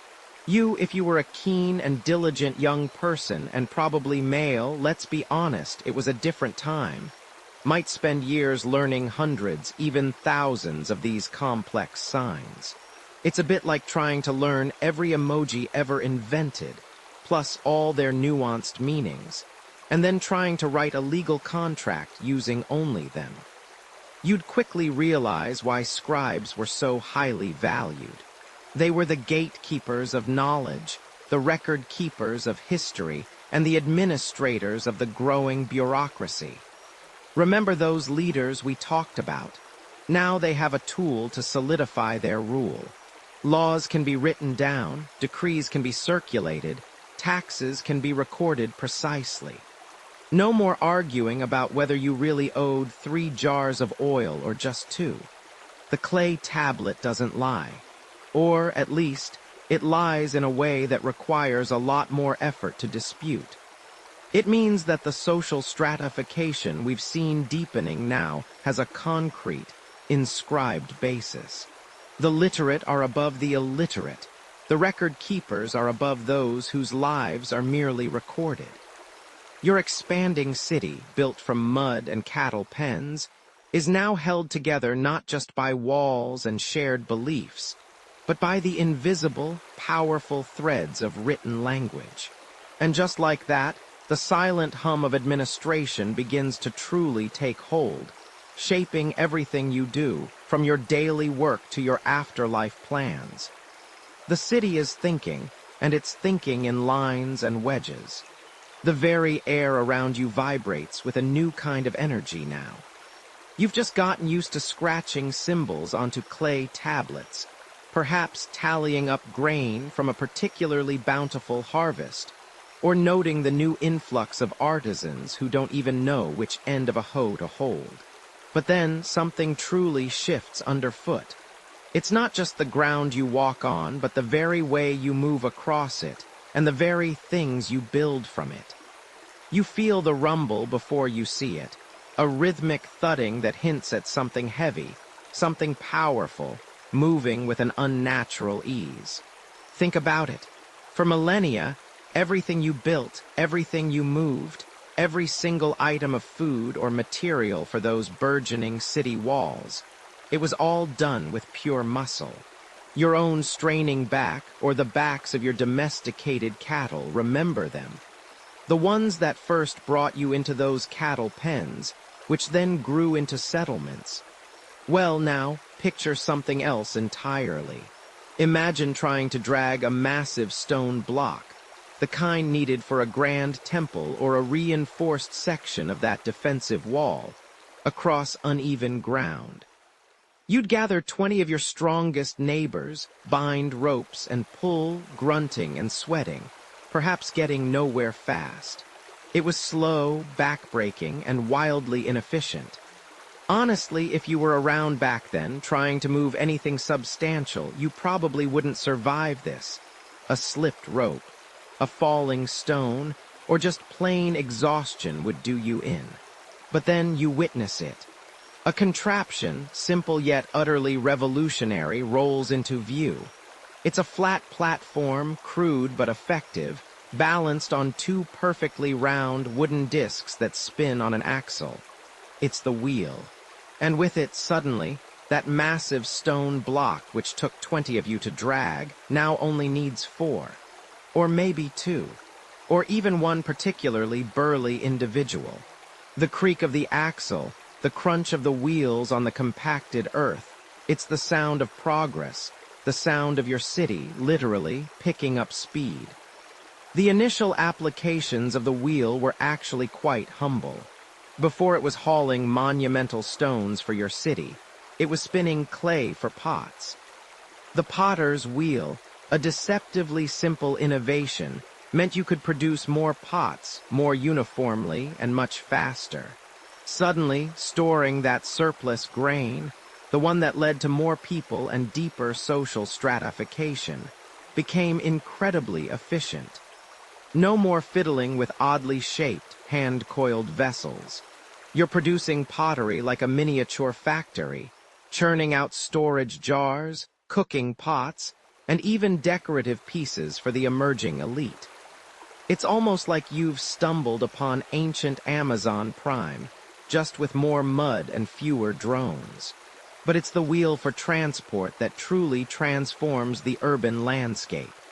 Think about the resources your growing city needs.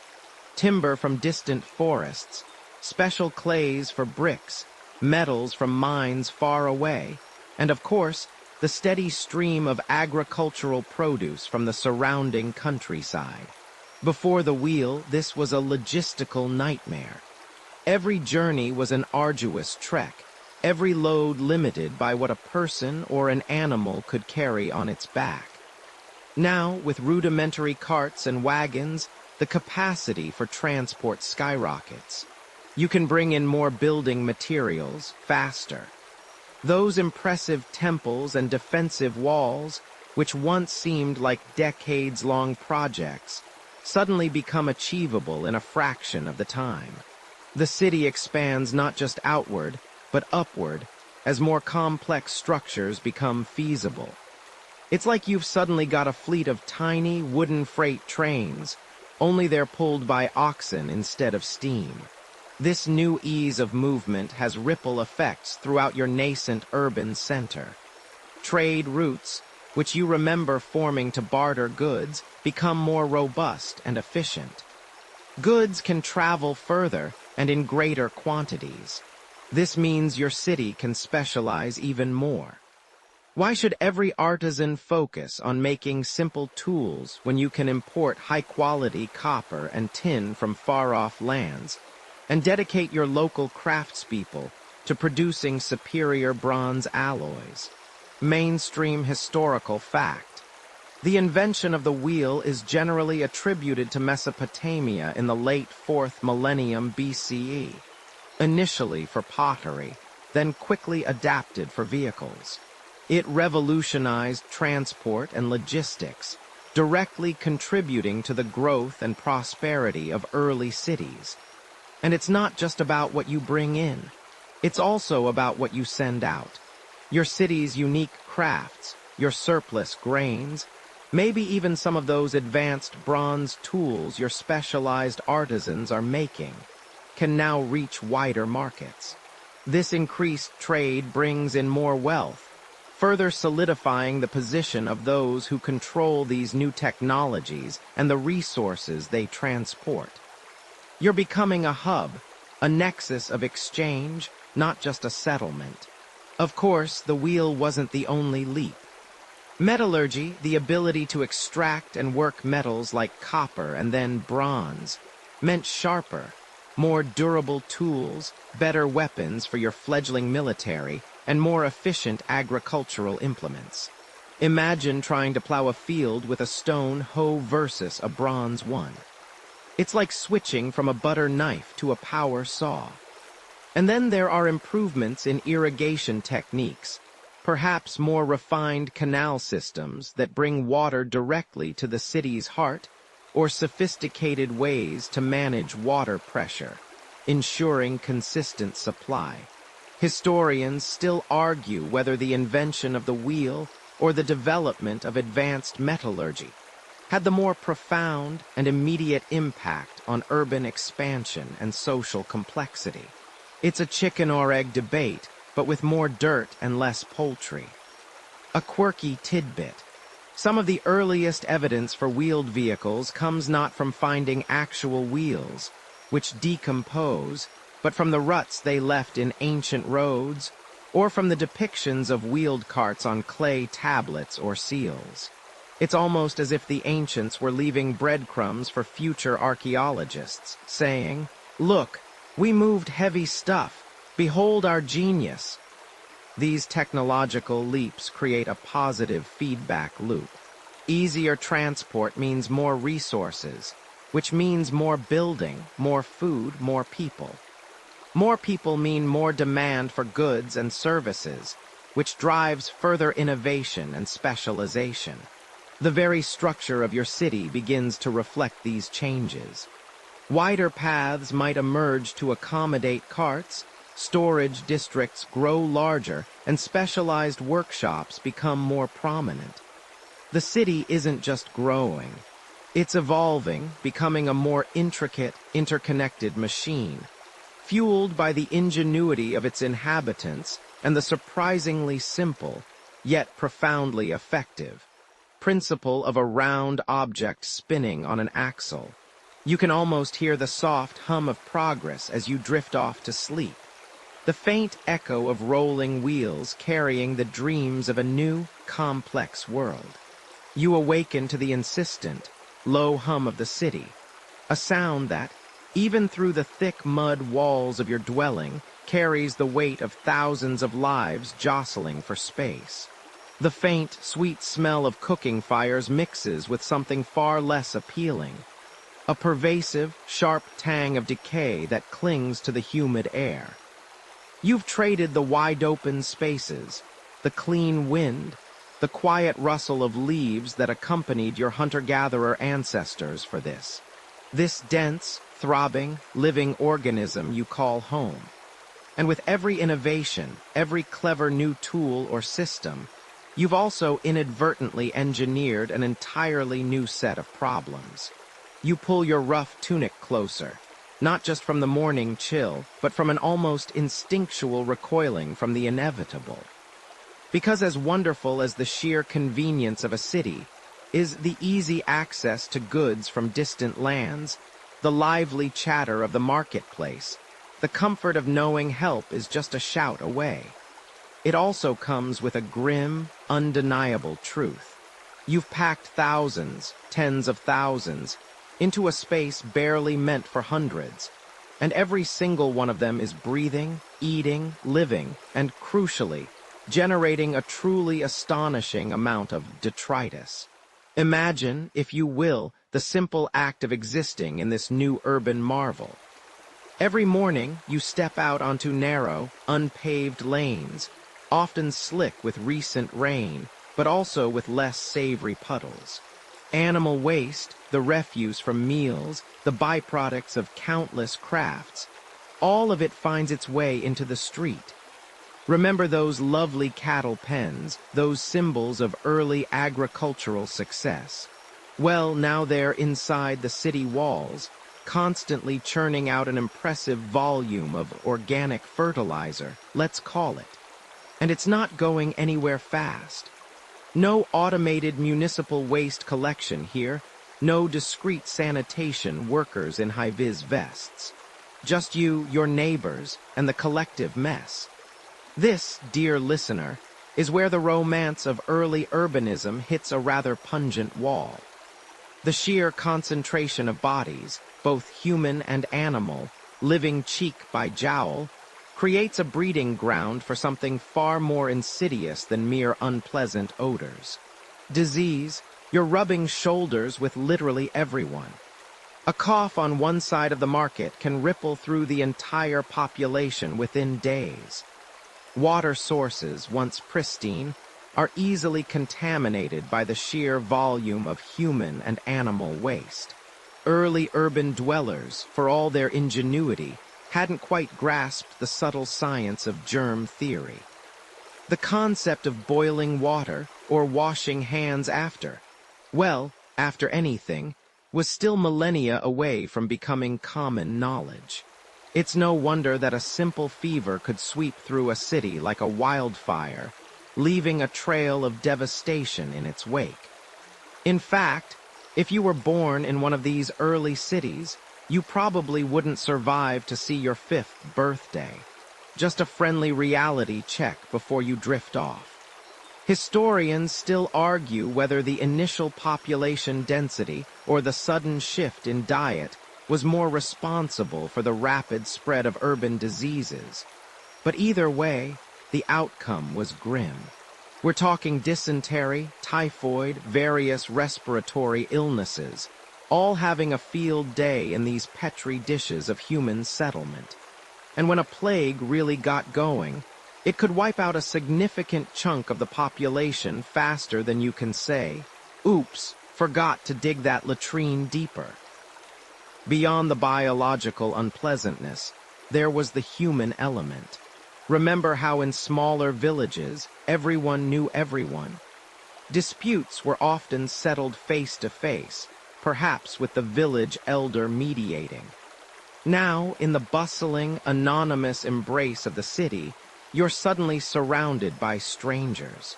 People from different families, different tribes, even different regions, all converging in one place.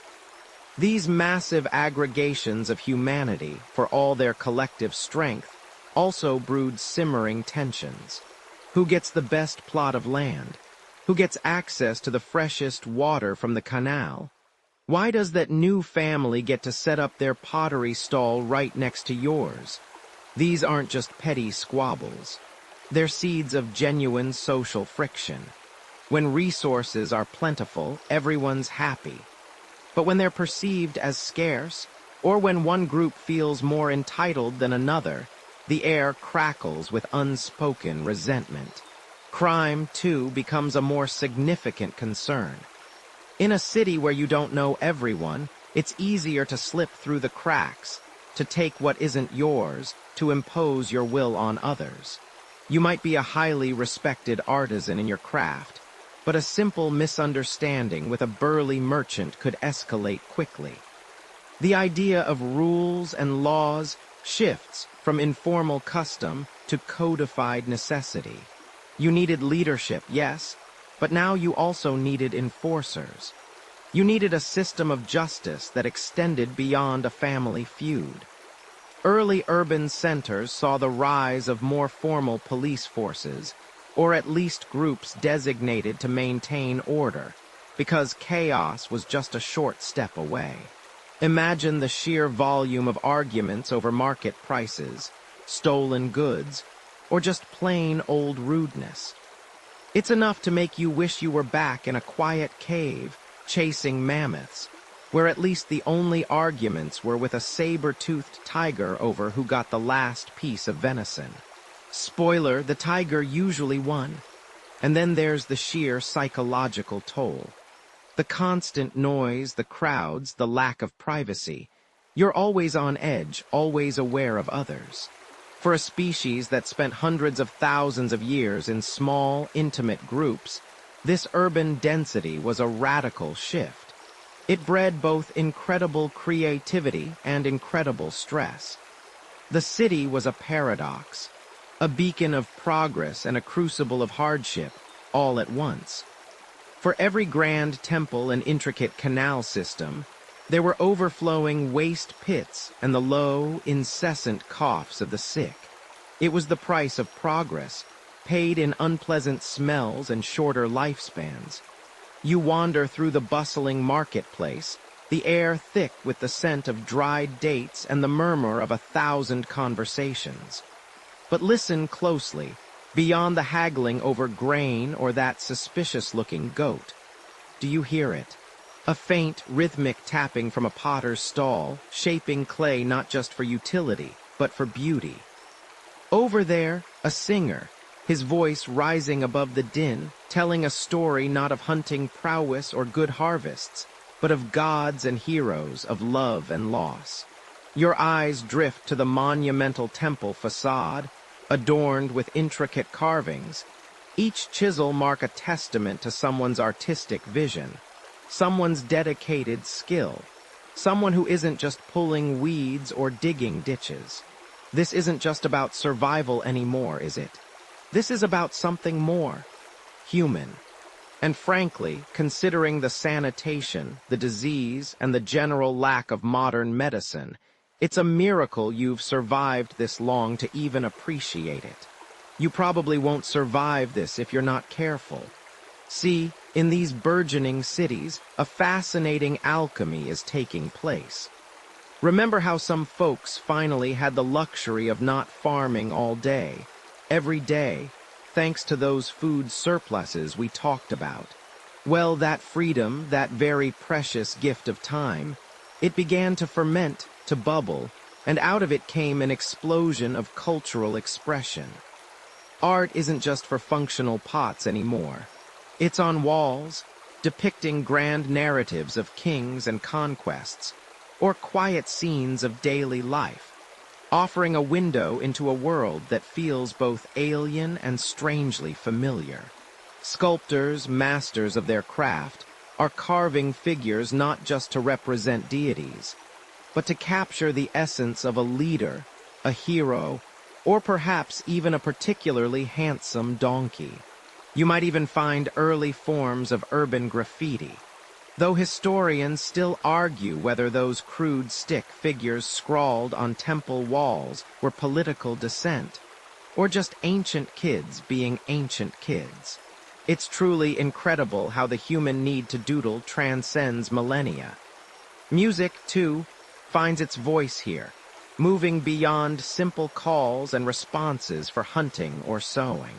Imagine the communal gatherings in those sacred spaces we discussed, the air vibrating with the sound of reed flutes, early lyres and drums made from stretched animal skins. These aren't just background noise. They're integral to rituals, to celebrations, to storytelling. Bards and musicians, now specialized professionals, entertain the populace, spinning tailies of old, or perhaps even composing satirical ditties about the annoyances of city living, like that one neighbor who insists on playing his horn at 3 a.m. Some archaeologists have even unearthed what appear to be very early musical instruments, though good luck trying to get a tune out of a 5,000-year-old dried gourd. It's like trying to play a pop song on a petrified banana. And then there are the ideas. Oh, the ideas. No longer are your thoughts solely consumed with the immediate needs of the day. Where's the next meal? How do I avoid that saber-toothed squirrel? Now, with a relative degree of security and the proximity of so many different minds, complex concepts begin to take root. Early forms of philosophy emerge, people pondering the nature of existence, the meaning of life, and why the gods are always so grumpy. Mathematical principles are refined, not just for counting sheep, but for designing those monumental structures, for calculating trade routes, for understanding the movements of the stars. This isn't just about telling time for planting anymore. It's about mapping the cosmos, about predicting eclipses, about realizing that maybe, just maybe, the universe is governed by discernible patterns. Some of the earliest known astronomical observations come from these cities, because when you're not constantly scanning the horizon for danger, you tend to look up. This flourishing of culture isn't accidental. It's a direct consequence of the urban experiment itself. The sheer concentration of people means a greater density of brilliant minds bumping into each other, sharing insights, challenging assumptions. Think of it as the original co-working space, only with less ergonomic chairs and more mud. The specialization of labor we noticed, where some are farmers, others builders, others administrators, now extends to artists, musicians, and thinkers. They have the luxury of dedicating their entire lives to refining their craft, to pursuing knowledge for its own sake. And let's not forget the nascent social stratification, the emergence of powerful elites, those who accumulated wealth and resources. Many of these individuals became patrons, commissioning grand artworks, funding scribes to record epics using those proto-writing systems, and generally fostering an environment where creativity could be appreciated, even if it was just to show off their own power and piety. Yes, I funded that ridiculously oversized statue of myself, because I'm clearly a visionary and not at all vain. Indeed, a mainstream historical fact you'll encounter is the development of early literary epics, like the Epic of Gilgamesh, which originated in Mesopotamia's early cities. These weren't just oral traditions anymore. They were captured in cuneiform on clay tablets, a testament to the power of writing to preserve and disseminate complex narratives. It's a bit like someone finally deciding to write down all those amazing campfire stories, only with much heavier paper. And the quirky tidbit, Some scholars suggest that early urban music wasn't just for entertainment or ritual. It may have also served as a very effective method of coordinating large groups of laborers for tasks like wall building or moving heavy stones. Imagine a foreman leading a chant. Push! Ho! Don't drop that giant rock on your foot. Ho! It makes you wonder if rhythmic grunting was the original drum beat. These cultural innovations, from the first lyrical poems to the first true mathematical theorems, weren't just decorative additions. They were fundamental to the identity of these new urban centers, shaping the very soul of what it meant to live in a city. They were the vibrant threads weaving together the tapestry of urban life, making these crowded, often smelly, but undeniably exciting places truly worth inhabiting. You step out onto the busy street, the hum of traffic a constant companion, the scent of 1,000 different lives mingling in the air. Look up at the towering buildings, the geometric precision of the street grid, the faint echo of footsteps from 1,000,000 commuters. You might not realize it, but the ghost of an ancient cattle pen is still whispering to you, right here, right now. All those decisions made millennia ago, about where to put the shared well, how to funnel water, where to build the wall, they still reverberate in the concrete canyons and glass towers that define your modern urban landscape. Consider the layout of so many of your modern cities. The straight lines, the organized blocks, the way districts naturally form business, residential, commercial. This isn't some spontaneous, happy accident. This is the enduring legacy of those very first intentional settlements. Those early urban planners who, with sticks in the mud, sketched out the foundational ideas of human habitation. Remember those defensive walls we talked about? Well, while your city might not have a physical wall enclosing it anymore, unless you count the endless traffic jams at rush hour, which, let's be honest, feel pretty formidable, the concept of a defined urban boundary, a core separate from the hinterlands, persists. Even the concept of a central business district, a hub of commerce and power, can be traced back to those sacred spaces and central granaries that anchored the earliest villages. Think about the sheer audacity of early water management. You turn on a tap, water flows. You flush a toilet, waste disappears. It seems simple, effortless. But the intricate network of pipes beneath your feet, the colossal sewage systems, the engineering marvels that bring fresh water to millions, they are direct descendants of those ingenious irrigation canals and proto-sewers that kept early Mesopotamian cities alive. They had to deal with far more basic tools, far less understanding of germ theory, and yet they built systems that sustained thousands. Though, let's be honest, if you think your morning commute is bad, try navigating a crowded Sumerian marketplace without the benefit of traffic laws or a strong sense of personal space. You probably won't survive this, honestly. It puts your minor inconveniences into perspective. Even the simple act of walking down a street with shops on either side, then turning a corner into a quiet residential area, is a practice refined over millennia. Those specialized craft skills, remember? The potters, the weavers, the metalworkers, they didn't just work anywhere. They often clustered together, forming districts. Today you have your fashion district, your financial district, your arts quarter. It's the same impulse, just with fancier titles and significantly more expensive coffee. Historians still argue whether the precise geometric grid plans seen in ancient cities like Mohenjo-Daro in the Indus Valley were truly a result of top-down, centralized planning from an elite, or if they evolved more organically from communal consensus before being formalized. Regardless, the impact on how we perceive and build cities is undeniable. You can trace the idea of urban congestion back too.